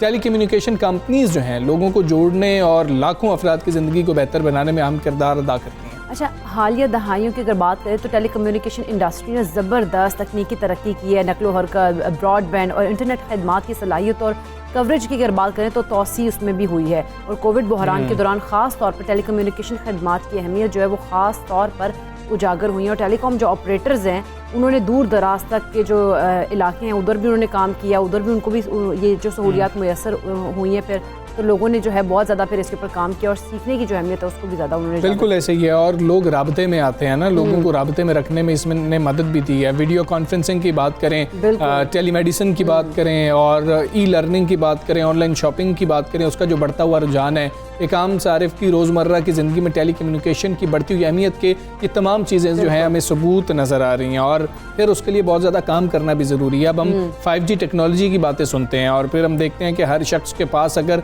इंटरनेट आज के दौर में होगा और टेली कम्युनिकेशन सर्विसेज उसके पास मौजूद होंगी तो तभी वो इससे इस्तेफादा कर सकेगा। बिल्कुल ऐसी। और टेली कम्युनिकेशन इंडस्ट्री की डिजिटल तब्दीली में कारोबारी तरक्की को फ़रोग देने, मार्केट में मुसाबकती फ़ायदा हासिल करने और कस्टमर के वसी तजर्बे को यकीनी बनाने के लिए भी जदीद तरीन तकनीकी जो मसाइल हैं उनका हल पेश करना शामिल है। और अब पूरी दुनिया वैसे ही अगर हम साथ इसके जोड़ लें, डिजिटलाइजेशन को उस तरफ बढ़ रही है, घर बैठे आपके मसाइल हल हो रहे हैं, आपको दफ्तरों के चक्कर नहीं काटने पड़ रहे हैं। इस हवाले से भी वज़ीर-ए-आज़म साहब की भी कुछ हिदायत हैं कि काम होना चाहिए, लोगों को परेशानी नहीं होनी चाहिए, ख़ासतौर पे बच्चों के लिए जो स्टूडेंट्स थे उनको बारहा ऑनलाइन चीज़ें जो है वो कर दी गई हैं ताकि जो लोग हैं वो उसकी जो सहूलत है वो उससे इस्तेफादा घर बैठे जो है वो हासिल कर सकें चीज़ों के। तो बात कर लेते हैं इसके ऊपर। चेयरमैन प्राइम मिनिस्टर कोर्स पर IT and telecommunication Syed Ahmed साहब हमारे साथ मौजूद हैं। अहमद साहब अस्सलाम वालेकुम, गुड मॉर्निंग। अहमद साहब, आज के दौर की हम बात कर लें, IT सेक्टर और टेली कम्युनिकेशन हो, इनका जो किरदार है वो बढ़ता चला जा रहा है। पाकिस्तान में अगर हम बात करें, क्या इक़दामात उसी तरह से हो रहे हैं जिस तरह से इनका किरदार बढ़ा है? और हमने पिछले 1.5-2 साल के अंदर कोरोना के अंदर ख़ास तौर में देखा कि बहुत ज़्यादा ज़रूरत बढ़ गई है, तो हमने कितनी जल्दी से इसके अंदर ख़ुद को काम करने के लिए मुतवज्जे किया? और ख़ास तौर पर 5G नेटवर्क की बात हो रही है, पाकिस्तान इस हवाले से क्या कर रहा है? जी, thank you very much for inviting me. देखिए, जो कनेक्टिविटी है वो एक one of the 5 pillars of जो हमारे डिजिटलाइजेशन है या मुल्क में अगर हमने तरक्की करनी है तो उसमें कनेक्टिविटी का बहुत बड़ा रोल है। और कनेक्टिविटी के अंदर जो हमारे मोबाइल फ़ोन कनेक्टिविटी है वो मेजॉरिटी हमारी जो मैसेज है आवाम है वो मोबाइल फ़ोन के ज़रिए इंटरनेट तक कनेक्ट होते हैं और अपना फिर वो तालीम या बिजनेस या जो भी उनके काम है वो कर पाते हैं। ठीक है। सो उसके अंदर हमारी मुल्क में पीछे भी काफ़ी तरक्की हुई, कुछ प्रोग्रेसिव मामला थे, मगर काफ़ी चीज़ों में हमारे मुल्क में बहुत चैलेंजेस थे। फॉर एग्जांपल, हमारे मुल्क में एक बहुत बड़ा चैलेंज क्वालिटी ऑफ सर्विस का, कि आप ये मोबाइल फ़ोन चलाते हैं मगर ज़रा सा शहर से बाहर चले जाएं, सिग्नल्स के मसाइल आने शुरू हो जाते हैं, या फिर इवन शहरों के अंदर भी कई चीज़ें आपको अच्छे सिग्नल नहीं आ रहे होते। तो उसके लिए एक तो राइट ऑफ वे पॉलिसी की बहुत ज़रूरत थी, जिसके अंदर आपकी जो जितने टावर्स होते हैं सेल फोन के वो आपस में फाइबर ऑप्टिक के जरिए कनेक्ट हो सके और ताकि ये ज़्यादा ये इनके अंदर बैंडविड्थ और इनका पोटेंशियल बढ़े। सही है। उसके हमारे कोई पॉलिसी नहीं थी, इम्प्लीमेंट नहीं हो पा रही थी। उसके अंदर प्राइम मिनिस्टर की इंटरवेंशन से राइट ऑफ वे पॉलिसी पहली दफ़ा एक लेके आई गई। इसी तरह स्पेक्ट्रम के ऊपर काफ़ी क्लैरिटी दी गई और टैक्सेस को रैशनलाइज किया गया। अब उसको 5G के स्पेक्ट्रम जो के ऊपर जा रहा है ऑप्शन के ऊपर, और उसके अंदर कुछ चैलेंजेस हैं अभी। मगर उसके अलावा मोबाइल फ़ोन मैन्युफैक्चरिंग के ऊपर बहुत इस तरह किया गया ताकि मोबाइल फ़ोन सस्ते हों और स्मार्टफोन आम आदमी के हाथ में पहुंच सके। तो आई थिंक काफ़ी हद तक प्रोग्रेसिव पॉलिसीज़ की तरफ गवर्नमेंट जा रही है तेज़ी से, और कुछ चैलेंजेस हैं मगर इंशाल्लाह अब बड़ी जल्दी आपको इसमें चैलेंजिंग्स तो मौजूद हैं। लेकिन अगर हम बात करें सैयद अहमद साहब दुनिया की, तो दुनिया जो है इस वक्त ई कॉमर्स की तरफ शिफ्ट हो रही है। पाकिस्तान की बात करें तो आप समझते हैं कि ई कॉमर्स की जो तरवीज है वो दुरुस्त सिमत में जा रही है, और इसमें मजीद क्या कुछ करने की ज़रूरत है? ई कॉमर्स में पाकिस्तान की अंदर काफ़ी स्लो ग्रोथ थी, मगर रिसेंटली पिछले 1 साल में ई कॉमर्स पॉलिसी जब से मंजूर की गई है, तो पहले ये होता था कि सिर्फ कंटेनर्स के जरिए जो बड़े एक्सपोर्टर्स थे या बड़े ताजर थे वो अपना सामान बेच सकते थे। मगर अमेज़न जैसी वेबसाइट्स पे तो एक पैकेज एक घर बैठी औरत कोई किसी गांव के अंदर वो भी अब इस काबिल हो जाएगी कि वो अपना छोटी शिपमेंट्स जो हैं पैकेजेस के लेवल पे भी जहाँ से बाहर एक्सपोर्ट की जा सकें।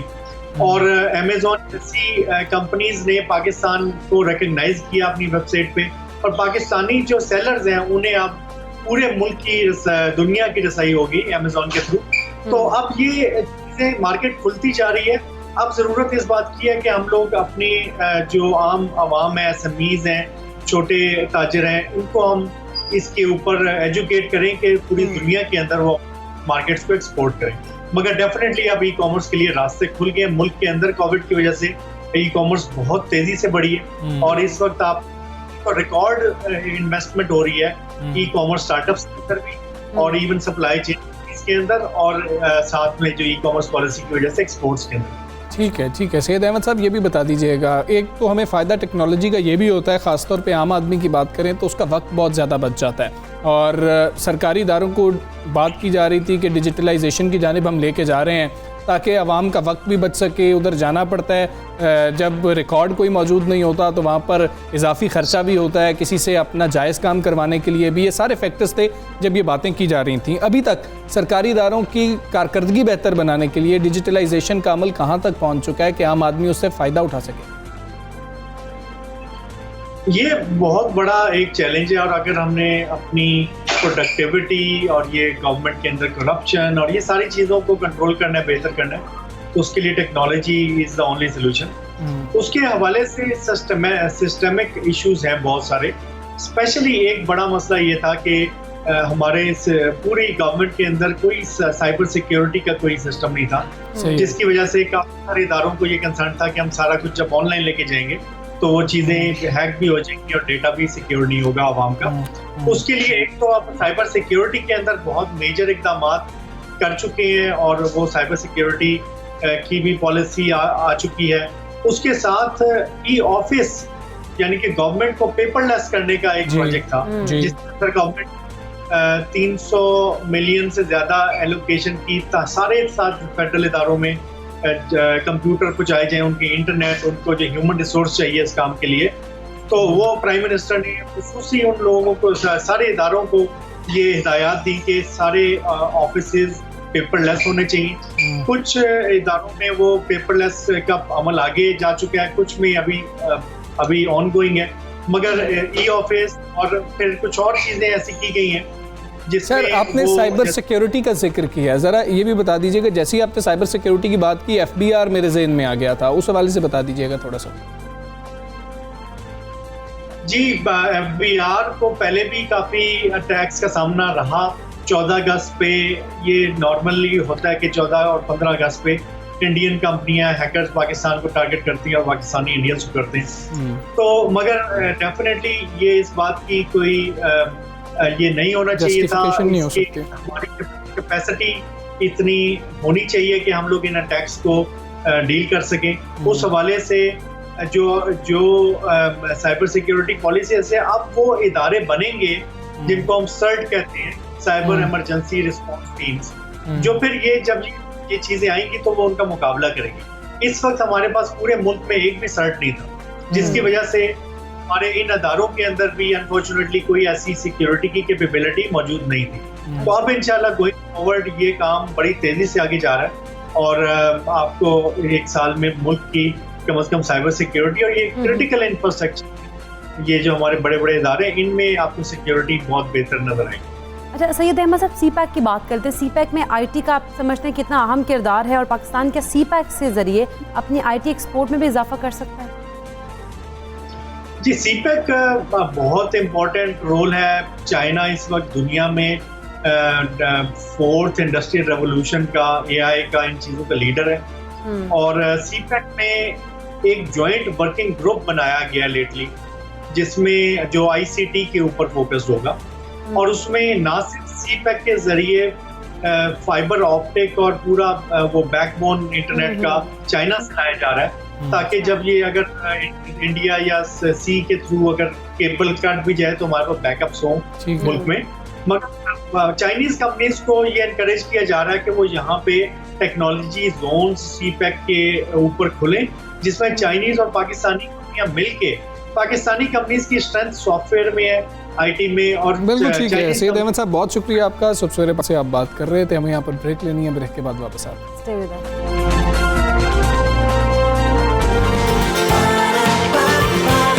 सुबह सवेरे पाकिस्तान, सुबह सवेरे पाकिस्तान। ज़र मुबादला की मार्केट्स की हम बात कर रहे हैं। पीर को भी डॉलर की उड़ान जारी रही और डॉलर के ओपन मार्केट रेट की बात करें तो 169 रुपये की सतह पर पहुंच चुकी। अच्छा, इंटरबैंक मार्केट में डॉलर की कदर 7 पैसे के इजाफे से 168 रुपये 9 पैसे पर बंद हुई और अगर हुकूमत के दावे बान भी लिए जाएँ तो मौशी अशारिये बेहतर हो रहे हैं। तो डॉलर की अगर हम बात करें कीमत की तो फिर वो एक क्वेश्चन है कि वो क्यों बढ़ रही है फिर अब? अच्छा, हुकूमत का ये भी दावा है कि बरामदात बढ़ रही हैं। सवाल ये है कि अगर बाहर से डॉलर आ रहे हैं तो डॉलर क्यों महंगा हो रहा है, हुकूमत क्यों कंट्रोल नहीं कर पा रही है? माहिरीन का ख्याल है कि डॉलर यूं ही महंगा होता रहा तो मुल्क में महंगाई का एक नया तूफान आ जाएगा। जबकि पाकिस्तान की अगर बात करें मौशी मुश्किलात में भी इजाफा होगा और मौशी माहिरीन का कहना है कि तेल, LNG, खाने की अशिया, ज़रूरी अशिया, कुकिंग ऑयल समेत कई चीज़ें जो दरामद कर रहे हैं, अगर इम्पोर्ट बिल को कम करने की कोशिश ना की गई, बरामदात को नहीं बढ़ाया गया और बुनियादी मौशी इस्लाहत नहीं की गई तो सूरत हाल ऐसी ही रहेगी। अच्छा, एक आम आदमी भी जानता है कि रुपए की कदर कम होने से महंगाई में इजाफा हो जाता है, हमारे कर्जों का हजम भी बढ़ जाता है। पाकिस्तान में पहले ही दरामदात की शरह बरामदात से ज़्यादा होती रही है और डॉलर की कदर में इजाफे से ये मज़ीद जो है हम देख रहे हैं कि अशिया महंगी हो जाती हैं। इसलिए डॉलर जितना महंगा होगा पाकिस्तान की मुश्किलात में इजाफा होता जाएगा, कर्जे बढ़ते चले जाएंगे। हुकूमत को रुपए की कदर में इजाफे और उसमें इस्तेहकाम लाने के लिए तमाम मुमकिन इकदाम अब करना ही होंगे। बिल्कुल। और अच्छा वैसे हमजा एक आज ये बात है कि आज डॉलर की क्या सूरत हाल है, क्या रेट है, वो हम जान लेते हैं। कराची से हमारे नुमाइंदे शराज अहमद मौसम हैं। अस्सलाम वालेकुम, गुड मॉर्निंग शराज। बताइएगा इस वक्त मार्केट में डॉलर का क्या रेट चल रहा है? वालेकुम सलाम जी, बिल्कुल इस हफ्ते भी हम देखें तो डॉलर की कदर में उतार चढ़ाव का जो सिलसिला है वो देखा जा रहा है जबकि गुज़िश्ता 15 रोज़ से डॉलर की कदर में मुसलसल इजाफे का जो रुझान है वो देखा जा रहा है और तकरीबन 4 माह के दौरान डॉलर तकरीबन 16 रुपये महंगा हो चुका है, जिसकी वजह से मुल्क पर आयद वाजिबुल अदा जो कर्जे हैं वो 1600 अरब रुपये तक बढ़ चुके हैं। इस हवाले से जो ट्रेडिंग जो फॉरेक्स डीलर से हमारी बात हुई तो उनका यही मौक़िफ़ है कि तकरीबन 15 रुपये से ज़ायद जो है वो डॉलर महंगा हो चुका है और आज भी इसकी कदर में इजाफे का जो सिलसिला है वो देखा जा रहा है और इस वक्त इंटरबैंक मार्केट में डॉलर 168 रुपये 10 पैसे की सतह पर ट्रेड होता हुआ देखा जा रहा है, जबकि ओपन मार्केट में डॉलर जो है वो 1 साल की बुलंद तरीन सतह पर पहुंच चुका है और 169 रुपये की सतह पर जो है इस वक्त तक आ चुका है, जबकि इसकी सप्लाई और डिमांड का फ़र्क बढ़ जाने की वजह से तवक्को यही की जा रही है कि डॉलर की कदर में मज़ीद इजाफा भी देखा जा सकता है।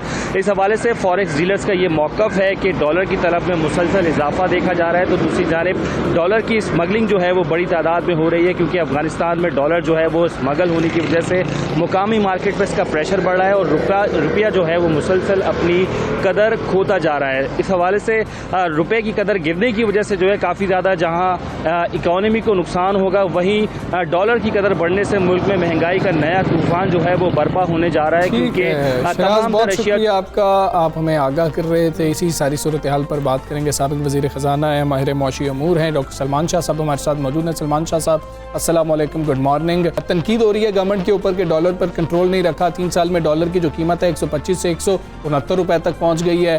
क्या ठीक पॉलिसीज़ थी या फिर गलत पॉलिसीज़ का नतीजा है? जो डॉलर की कीमत है ये डिटरमिन करती है मार्केट में डिमांड और सप्लाई, क्योंकि अब IMF प्रोग्राम के तहत पाकिस्तान में एक्सचेंज रेट पॉलिसी जो है वो मार्केट डिटरमिन्ड है। ठीक है। दूसरी चीज़ ये है कि क्योंकि इस वक्त हमारी इकोनॉमिक ग्रोथ साइकिल जो है वो ग्रोथ फेज़ में आ गई है, तो इसकी अब इस दफ़ा जो 4% के करीब ग्रोथ हुई है, आगे 5-6% होनी है, तो उसकी वजह से इंपोर्ट्स जो हैं वो बढ़ रही हैं और जो एक्सपोर्ट्स हैं वो भी बढ़ रही हैं, लेकिन एक्सपोर्ट्स अपनी कैपेसिटी पे इस वक्त आ गई। जो मुल्क की कैपेसिटी है एक्सपोर्ट करने की, वहाँ पे बहुत एक्सपेंशन जो हुई है, उसकी वजह से जो प्रोडक्शन होगी वो अगले चंद माह में एक्सपोर्ट्स का हिस्सा बनेगी। तो एक तो ये फैक्टर है कि ट्रेड इम्बैलेंस जो है उसको वो प्रेशर पुट कर रहा है डॉलर की कीमत पे।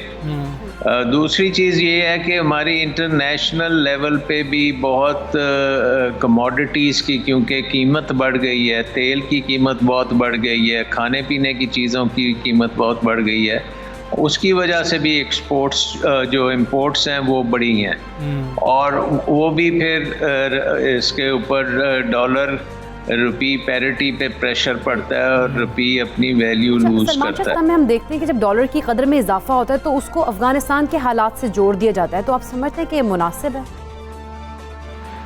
देखिए अफगानिस्तान में जो भी होगा, एक तो ये है कि आगे चल के बहुत वहाँ पे फूड क्राइसिस है, वहाँ पे फ्यूल क्राइसिस है, वहाँ पे इमदाद पहुँचानी पड़ेगी। अभी यूनाइटेड नेशंस और दूसरे ममालिक जो हैं, इवन अमेरिका भी इसमें शामिल हो रहा है कि वहाँ पे रिलीफ का काम किया जाए, तो ज़्यादातर वो पाकिस्तान के थ्रू होगा और पाकिस्तान में अगर वो सोर्स करेंगे चीज़ों को तो यहाँ से फिर डॉलर्स पाकिस्तान में आएंगे। अगर रुपीज़ में होगा सारा कुछ तो फिर जैसे शौकत तरीन साहब ने कहा था कि अफगान ट्रेड हम रुपीज़ में करेंगे, तो फिर आपके पास वो डॉलर्स नहीं होंगे, फिर रुपी में ट्रेड होगी जिसके अपने फ़वाइद भी हो सकते हैं। सो अफ़गानिस्तान में जो इस वक्त हो रहा है शॉर्ट टर्म में तो हो सकता है, क्योंकि वहाँ पे एक इकोनॉमिक डिसरप्शन है, क्योंकि एक हुकूमत के जाने के बाद उनके रिज़र्व्स जो हैं वो फ्रीज़ हो गए हैं न्यूयॉर्क में और उनकी अभी तजारत सस्पेंडेड है, गवर्नमेंट अभी फॉर्मेशन स्टेज में है। ये जो वक्फा है हो सकता है 1-2 हफ्ते और चले, लेकिन मेरा ख्याल है कि रिलीफ का जो प्रोग्राम है दुनिया का वो किक इन करेगा और उसकी वजह से यहाँ से खासी सप्लाईज जो हैं वो अफ़गानिस्तान जाएंगी, जिससे पाकिस्तान का एक्सपोर्ट्स भी ऊपर जाएंगी और पाकिस्तान को डॉलर्स में इनकम भी मिलेगी। रवान शाह साहब, अब सवाल ये है कि क्या अब ऐसा होना चाहिए, कौन से फौरी इक़दाम ऐसे होने चाहिए जिससे डॉलर की कदर में कमी आ सके, रुपया जो है वो मुस्तहकम हो सके?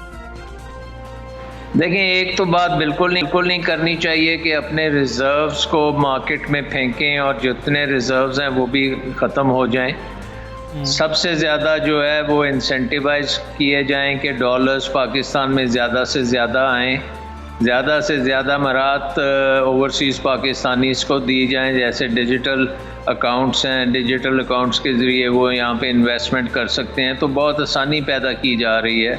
पर्टिकुलरली हाउसिंग सेक्टर में उनकी इन्वेस्टमेंट जो है उसमें बहुत पोटेंशियल है और पाकिस्तानी ओवरसीज़ पाकिस्तानीज़ अगर पाकिस्तान में इस वक्त प्रॉपर्टीज़ और अपने एसेट्स बनाएंगे तो आई थिंक कि बहुत इजाफा होगा हमारी रेमिटेंसेस में और डॉलर जो है वो उसकी कीमत नीचे आएगी। दूसरा मेजर चीज़ है कि हमें इस वक्त सीपैक के ज़रिए बिज़नेस टू बिज़नेस इन्वेस्टमेंट के मौके पूरी तरह उसका फ़ायदा उठाना चाहिए। जितने भी उसमें दुश्वारियाँ हैं उनको ख़त्म करना चाहिए ताकि चाइना की इन्वेस्टमेंट यहाँ पे आ सके और उसमें जो हर्डल्स हैं वो ख़त्म हों।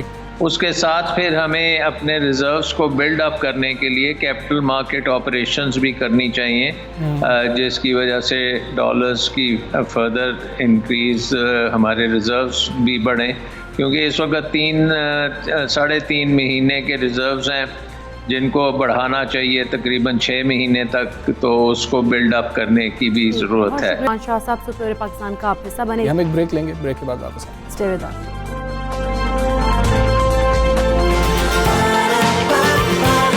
सुबह सवेरे पाकिस्तान, सुबह सवेरे पाकिस्तान।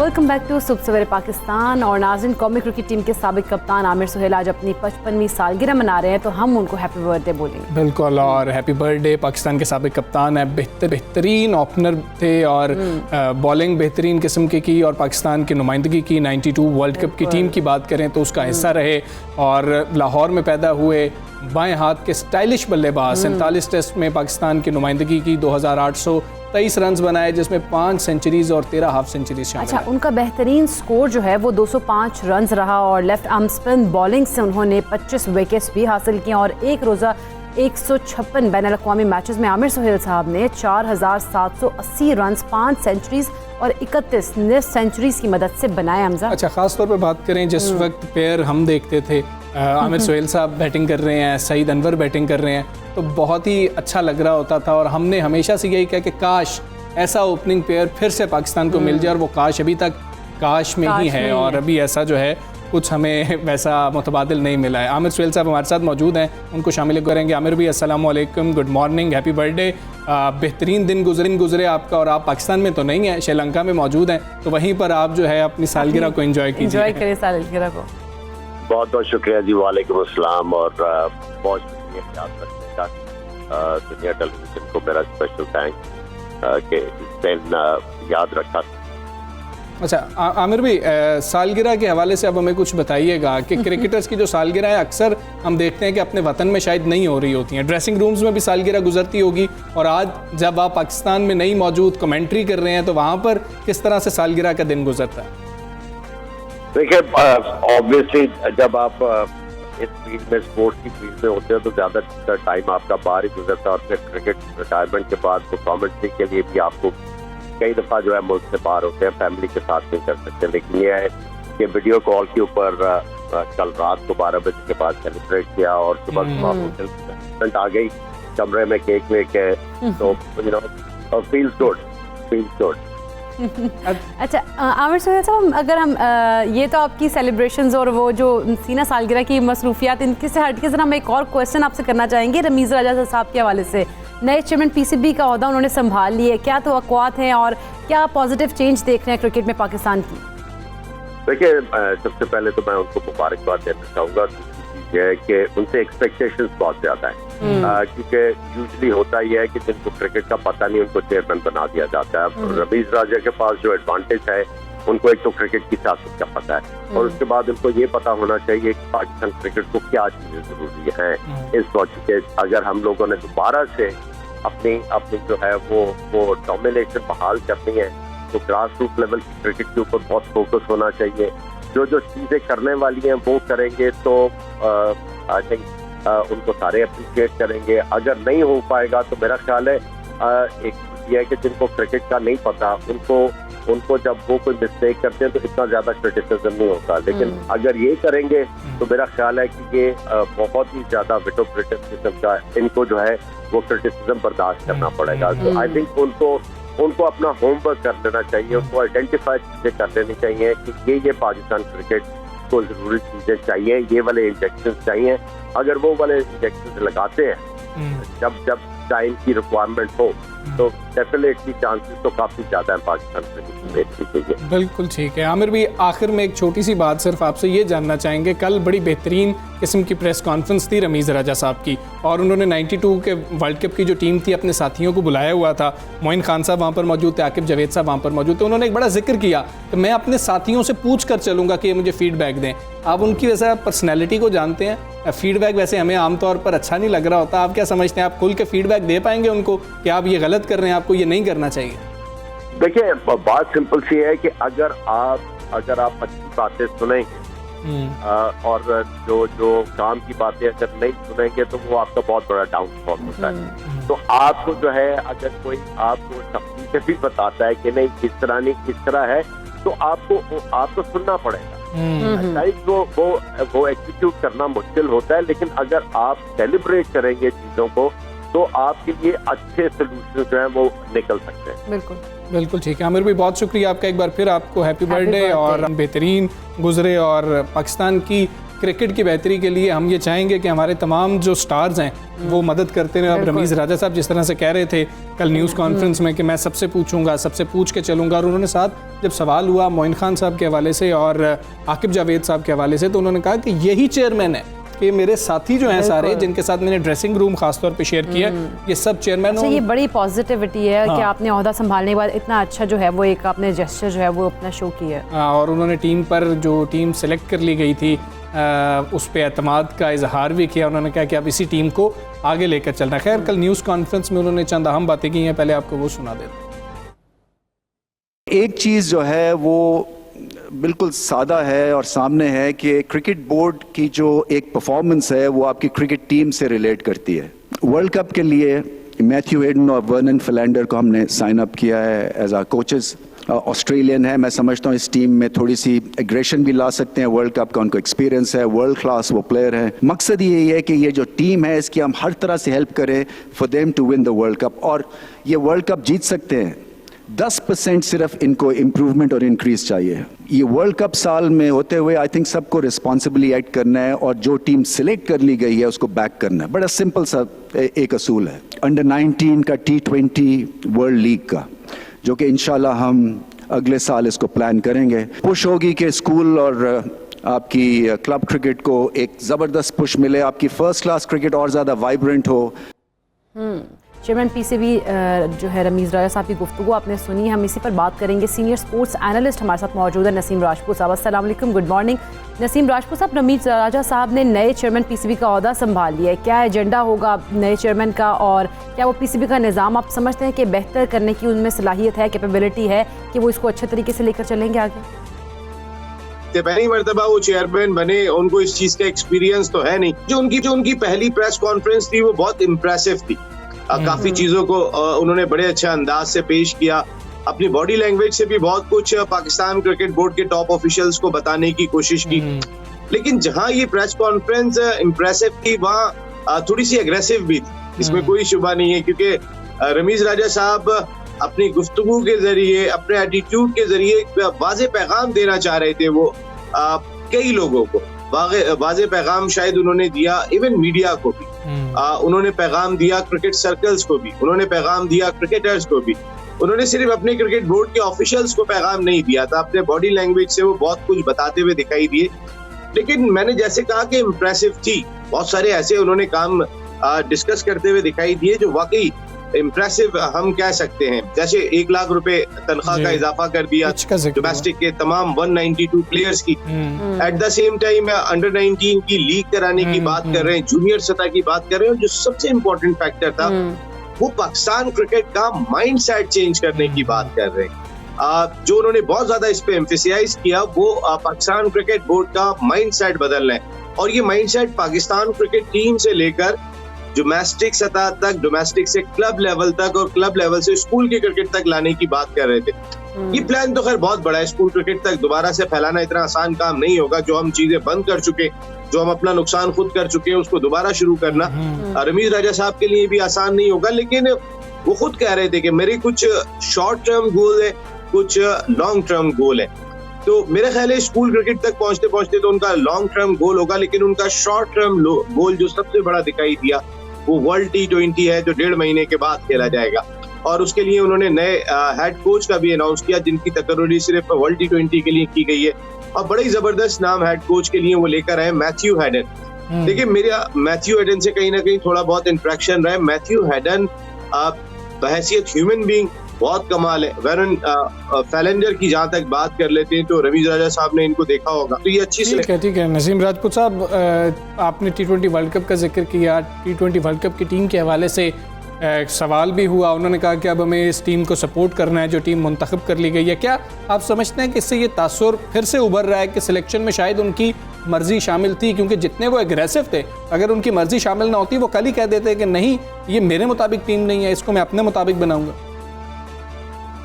देखिए, ऐसा हो नहीं सकता कि उनकी मर्जी शामिल नहीं, और उन्होंने अगर इतना ज्यादा फोर्स किया है कि टीम को सेलेक्ट करना, देखिए जिसने सपोर्ट करना है, देखिए पाकिस्तान क्रिकेट को तो सपोर्ट करने के लिए इस मुल्क के 22 करोड़ आवाम बैठे हुए, मीडिया भी जहां पे अच्छा परफॉर्म होता है वहां पे सपोर्ट करता है, लेकिन आप किसी को डिक्टेट नहीं कर सकते। डिक्टेशन नहीं होती कि आपने सपोर्ट करना है। अरे भाई, मेरी समझ में नहीं आ रहे, बहुत सारे प्लेयर जो इस टीम में होने चाहिए वो दिखाई नहीं दे रहे, तो मैं कैसे सपोर्ट करूं, मैं झूठ बोलूं? इसका मकसद ये हुआ कि आपको सपोर्ट करना है, तो भाई सपोर्ट किस चीज को करना है? सपोर्ट गलत चीज को करें, ये नहीं हो सकता। देखिए, रमीज राजा साहब का अपना रद्द अमल होगा। अगर रमीज राजा साहब क्रिकेटर हैं तो इस मुल्क के मैं पता नहीं कितने सारे क्रिकेटर्स आपको उठा के दे दूंगा कि जिन्होंने ये बात कही है कि ये टीम प्रॉपर नहीं है, इसमें तब्दीली आनी चाहिए। तो फिर किसी को डिक्टेट नहीं कर सकते। आप मेरी बात समझ रहे हैं? जो उनका कहना था कि आप इस टीम को सपोर्ट करें, आपने ऐसा करना होगा, आपने वैसा करना होगा। देखिए जी, रमीज राजा साहब, आपने जो करना है कोई आपके मामलात में नहीं बोलेगा, लेकिन आपका क्रिकेट बोर्ड आपका इलाका है, आप अब राजा है वहाँ के, तो आपकी रियायत तो आपके अंदाज से सुन सकती है, लेकिन ये डिक्टेशन सबके लिए नहीं हो सकती। जहाँ अच्छी चीज। अच्छा नसीम साहब, रमीज राजा साहब ने प्रेस कॉन्फ्रेंस में मिसबाह उल हक और वकार यूनुस की तारीफ की, और साथ ही ये वजाहत भी दे दी कि उन दोनों की जो इस्तीफों की मंजूरी है वो पिछले बोर्ड ने दी थी। आप क्या कहेंगे इस पर? पिछले बोर्ड ने क्यों नहीं हटा दिया था? वो पिछले बोर्ड यानी पिछले चेयरमैन के दौर तक तो काम कर रहे थे, और मेरे ख्याल में उनका दानिशमंदाना फैसला था कि अगर आपको 2.5 साल दिए गए और आपको टास्क दिया गया था कि वर्ल्ड T20 की टीम तैयार करें, जब 1.5 महीना रह गया आपने वर्ल्ड T20 से पहले उनको रुखसत का परवाना थमा दिया। तो ये जो रुखसती का परवाना थमाया गया है, इसमें या तो ताखीर हो गई है या जल्दी की गई है। ताखीर इसलिए हो गई कि ये काम तो 1.5 साल पहले कर लेते, 1 साल देने के बाद, लेकिन जल्दी इसलिए हो गई कि भाई आप उनको देते ना वर्ल्ड T20 के, भाई आप यहाँ पर भी तो कोचिंग करें। बाकी पिछले क्रिकेट बोर्ड ने लिया था या रमीज राजा ने लिया था, आज की खबर तो ये है कि मिसबाह उल हक और वकार यूनुस हिस्सा नहीं है। और जितना मेरा तजुर्बा है छोटा मोटा, मेरे ख्याल है पाकिस्तान क्रिकेट के लिए। अच्छा सर, आप भी बता दीजिएगा, पाकिस्तान और न्यूजीलैंड की टीमें 17 सितंबर को पहले वनडे में मद्दे मुकाबिल होंगी, कैसे मुकाबले की तवक्को है आपको? पाकिस्तान क्रिकेट टीम जिस तरह अनप्रिडिक्टेबल है, इसी तरीके से इस पहले मैच पर भी कोई प्रेडिक्शन नहीं की जा सकती। इसलिए नहीं की जा सकती कि एक तो कीवी टीम कई सारे यंग क्रिकेटर्स पे मुश्तमिल है, और वो अपने से जरा थोड़ी सिमिलर कंडीशन तो नहीं हम इसे कह सकते, लेकिन वो अभी हाल ही में बांग्लादेश में खेल के आ रहे हैं। बांग्लादेश में बहुत ज्यादा स्पिनिंग ट्रैक थे। क्या पाकिस्तान क्रिकेट बोर्ड उसी तरीके के स्पिनिंग ट्रैक बनाएगा? हालांकि जो उनके फास्ट बॉलर ने प्रेस कॉन्फ्रेंस की थी उसमें यही बात की थी कि ऐसे ट्रैक्स होने चाहिए कि जिसमें बैट्समैनों के लिए भी मौके हो, फास्ट बॉलर के लिए भी मौके हो। तो देखते हैं किस तरह के। लेकिन पिंडी में आमतौर पे जो ट्रैक होते हैं, आप ODI सीरीज की अगर मैं बात कर लेता हूँ तो वहां पे जरा ट्रैक थोड़े से हमारे यहाँ पर पूरे पाकिस्तान में सबसे ज्यादा जानदार ट्रैक अगर कहीं होते हैं तो फिर वो पिंडी में होते हैं। या ऑस्ट्रेलिया में जिस तरह पर्थ कभी माजी में हुआ करता था, पिंडी हमारे मुल्क में बिल्कुल ऐसा ही है। तो यहाँ पे स्पिन ट्रैक बनाना थोड़ा सा मुश्किल काम होगा इनके लिए। कुछ नहीं कह सकते हैं कि इस मैच के बारे में कोई प्रेडिक्ट नहीं किया जा सकता। नया सेटअप है, कुछ प्रेडिक्ट किया जा सकता है। बहुत शुक्रिया आपका नसीम राजपूत साहब, सबसे पहले पाकिस्तान से आप बात कर रहे थे। हम उम्मीद यही करेंगे पाकिस्तानी टीम बेहतर जो है परफॉर्म करेगी, और अभी भी चांसेस मौजूद है कि आप बदल सकते हैं टीम को। और T20 जो हमारे मैचेस होंगे 5 वो बड़े अहम हो जाएंगे, जो लाहौर कज़ाफ़ी स्टेडियम में खेले जाएंगे। उसके बाद देखेंगे कि टीम के हवाले से क्या आखिरी फैसला किया जाए, आखिरी फैसला होगा। खैर, हम आगे बढ़ेंगे, पाकिस्तानी ख़वातीन की बात कर लेते हैं। आज भी हम देखें तो कौमी तामीर और तरक्की में फ़ाल किरदार अदा करती में नज़र आती हैं। ज़िंदगी के हर शोबे की बात करने, मर्दों के शाना बशाना चलने वाली पाकिस्तानी ख़वातीन ना सिर्फ अपनी ज़िंदगियों को रोशन, खुशहाल और मजबूत बना रही बल्कि अपने वतन का नाम भी दुनिया में रोशन कर रही हैं। बिल्कुल ऐसे ही, और ऐसी ख़वातीन में एक नुमाया नाम जो है वकील रहनुमा निदा उस्मान चौधरी का है, जिन्होंने ख़वातीन वकला का आलमी अवार्ड जीता है और उन्हें ऑस्ट्रिया में बैनुल-अक़वामी इदारे विमेन इन लॉ ने एकेडेमिया की कैटेगरी में जस्टिशिया अवार्ड से नवाजा। अच्छा, जो ख़वातीन वकला को उनकी खदमात और आला कारकर्दगी की बिना पर दिया जाता है। 17 ममालिक से 80 ख़वातीन वकला इस अवार्ड के लिए नामजद थीं और निदा उस्मान जो है जनूबी एशिया की वाहिद खातून वकील रहनुमा है जिन्हें इस अवार्ड के लिए नामजद किया गया है। कहानी में एक ट्विस्ट भी है। निदा उस्मान जो हैं वो मारूफ अदाकार महमूद असलम साहब की साहिबजादी भी हैं। उन्होंने LLB ऑनर्स किया, फिर LLM की डिग्री हासिल की, उसके बाद प्रैक्टिस शुरू की। वो कई बरसों से एक तंजीम के तहत पाकिस्तानी ख़वातीन वकला के लिए काम कर रही हैं। तो हम निदा से बात कर लेते हैं। हमारे साथ मौजूद है नामवर वकील निदा उस्मान चौधरी। अस्सलाम वालेकुम, गुड मॉर्निंग निदा। सबसे पहले तो आपको बहुत ज़्यादा मुबारक हो, आप एक नामवर अदाकार महमूद असलम साहब की बेटी हैं, तो अदाकारी क्यों छोड़ के वकील आप बन गई? इसकी रीज़न क्या है? क्या आपकी सोच थी कि आपने कहा कि मैंने ये चूज़ करनी है फील्ड और इसमें आप आ गई? अस्सलाम जी, पहले तो शो में दावत देने के लिए बहुत बहुत शुक्रिया। मेरे अपने ख्वाहिशात थी, अपना पाथ था। वालिदैन ने हमेशा सपोर्ट किया, तालीम को तरजीह दी और बचपन से ही हमारा रुझान जो था वो तालीम के हुसूल की तरफ रखा उन्होंने। और हमेशा से उन्होंने जो भी हम, मेरा भाई या मैं, जो भी हम करना चाहते थे अपनी ज़िंदगी के साथ, जो भी फैसले हमारे होते थे उसमें उन्होंने हमारा भरपूर साथ दिया। हमें अपने फैसले लेने की पूरी आज़ादी थी और चाहे वो तालीम से मुंसलिक हो, चाहे वो जिस एरिया से, प्रोफेशन से मुंसलिक हो, हर चीज़ में उन्होंने हमें हमेशा ये फ्रीडम दिया कि हम अपने लिए जो बेहतर है वो डिसाइड करें।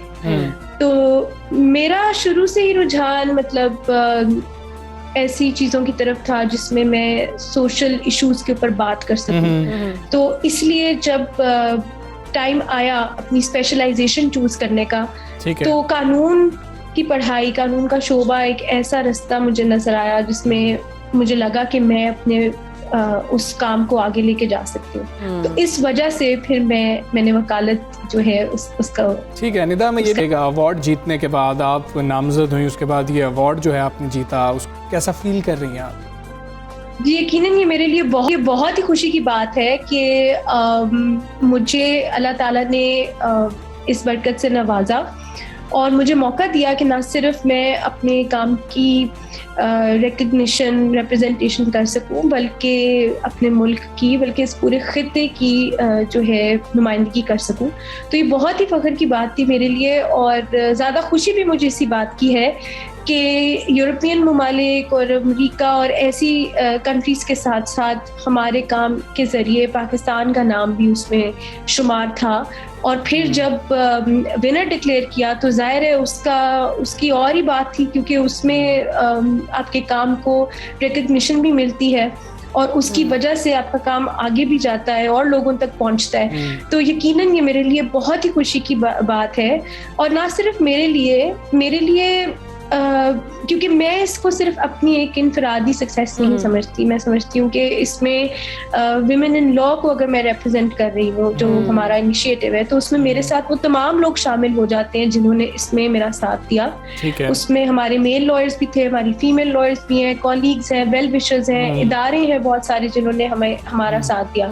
तो उन सब की जो मेहनत है, उन सब की लगन है, उन सब की जो कॉन्ट्रीब्यूशन है इस काम को आगे लेके जाने में, उसका भी बहुत बड़ा हाथ है और इससे हम सबकी हौसला अफजाई हुई है। तो इसलिए ये वाकई हमारे लिए बहुत फख्र की और बड़ी खुशी की। वुमेन इन लॉ की बात करनी है, आपकी नामजदगी जो जनूबी अफ्रीका की वुमेन इन लॉ की जो रहनुमा है आशा सिंघानिया, उन्होंने की थी, तो इस नामजदगी के लिए आपको कितना सफ़र तय करना पड़ा? जी मैं आशा सिंघानिया की बहुत शुक्रगुजार हूँ कि उन्होंने मुझे इस काबिल समझा और हमारे इनिशिएटिव को इस काबिल समझा कि वो इसकी नामजदगी करती।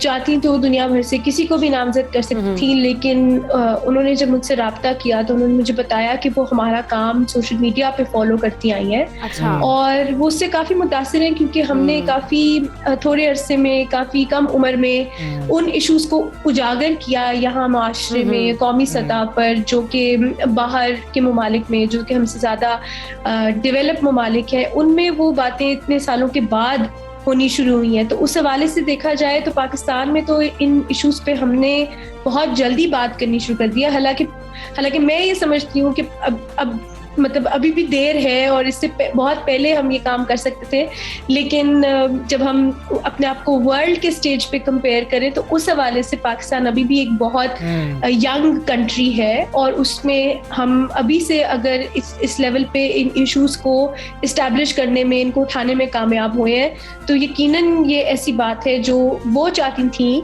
कि बाकी दुनिया तक भी पहुंचे, और ख़ास तौर पे जिन ममालिक में इन्हीं इश्यूज पे काम हो रहा है और एक बड़े पैमाने पे हो रहा है, वहाँ पे पाकिस्तान की भी जो कंट्रीब्यूशन है और हमारा जो एक्सपीरियंस है वो भी वहाँ पे शामिल हो। ठीक है निदा, ये भी बताइएगा पाकिस्तान में ख़वातीन वकला को क्या क्या मसाइल हैं और जो ख़वातीन इस शोबे में आना चाहती हैं उनको आप क्या मशवरा देंगे? सबसे बड़ा मसला जो है वो है नुमाइंदगी का, और जो जुडिशल अपॉइंटमेंट्स और रिक्रूटमेंट का प्रोसेस ले लें या बार काउंसिल के जिस तरीके से इलेक्शन होते हैं और उसकी जो रिक्वायरमेंट्स हैं, या पाकिस्तान बार काउंसिल जिस तरह से इलेक्ट की जाती है, या जो यहाँ पे हमारी लॉ फर्म्स का निज़ाम है कि फीमेल लॉयर्स पीछे बैठ के सारा केस तो प्रिपेयर कर देंगी लेकिन फिर आगे उनको कोर्ट में जाके आर्ग्यू करने का मौका जैसे नहीं मिलता, और उनके नाम अगर केस लिस्ट में ना आए या फिर वो बतौर वकील पेश की उनकी रिकॉर्ड ना हो तो वो उनको आगे सुप्रीम कोर्ट का लाइसेंस लेने में जैसे मसला हो जाता है। तो ये बातें जो हैं कि सीनियरिटी आपकी कैसे काउंट हो रही है, आपने लाइसेंस कैसे लेना है, क्यों लेना जरूरी है, क्यों खुद पेश होना जरूरी है और क्यों जरूरी है कि आपकी अटेंडेंस, यानी इस तरह के जो निज़ाम के हवाले से इश्यूज हैं वो ख़वातीन तक उनकी आगाही भी कम है एज कम्पेयर टू मैन। सो उस तरह के इश्यूज पे हमारा फोकस रहता है। उसके अलावा जाहिर है मतलब मसले हर सतह पर है, हर इंसान को है, बट हमारा जो फोकस है सारा बुनियादी तौर पर वो है निज़ाम में तब्दीली और जो निज़ाम में तब्दीली। ये तो सीरियस हम डिस्कशन कर रहे थे निदा आपके साथ, लेकिन हम लाइटर नोट पे भी आपसे बात करना चाहेंगे। आपके वालिद साहब क्योंकि मशहूर अदाकार है महमूद असलम, और महमूद साहब के नाम से जो है वो लोगों में बहुत ज़्यादा पसंद भी किए जाते हैं। बतौर बेटी आपको उनकी अदाकारी कैसी लगती है और वो कभी क्या घर में भी इस किस्म की अदाकारी करते नजर आते हैं? अदाकार तो बहुत अच्छे हैं, बट वालिद उससे भी ज़्यादा अच्छे हैं और घर पे बिल्कुल उनका एक मुख्तलिफ मिजाज है, और जिस किस्म के किरदार उन्होंने अदा किए हैं जैसे सरदार दिलावर अली खान और इस तरह के खानी के अंदर जैसे उनका कैरेक्टर था, और इस तरह के जो सीरियस किरदार करते हैं वैसे बिल्कुल भी नहीं है। अच्छा। बड़ी शख्सियत उनकी सुलझी हुई है, मज़ाहिया है, हंसमुख है, हर वक्त अच्छी अच्छी बातें हमें सिखाते रहते हैं और करते रहते हैं। तो बिल्कुल उन्होंने हमारे साथ एक तरह का दोस्तों वाला माहौल ही रखा हुआ है, हम उनसे हर बात कर सकते हैं। तो बिल्कुल फ्रैंकली यानी कोई भी मसला हो उन तक ले जाने में, उनसे बात करने में मुझे आज तक या मेरे भाई को आज तक कोई मसला पेश नहीं आया, और हर दफ़ा हमने उनको सपोर्टिव रोल में ही पाया है घर के अंदर। तो ये बहुत बड़ी बात है कि वो घर के अंदर एक सपोर्टिंग एक्टर का किरदार अदा करती है। ठीक है निदा, बहुत शुक्रिया। सुबह पाकिस्तान का हिस्सा बनी है, एक बार फिर आपको मुबारक देंगे और गुड लक जो आप काम कर रही हैं ख़वातीन वकला के लिए, खास तौर पे काम कर रही हैं। हम इजाज़त लेंगे क्योंकि प्रोग्राम का वक्त ख़त्म हो गया। अपना बहुत ज़्यादा ख्याल रखिए। अल्लाह हाफ़िज़।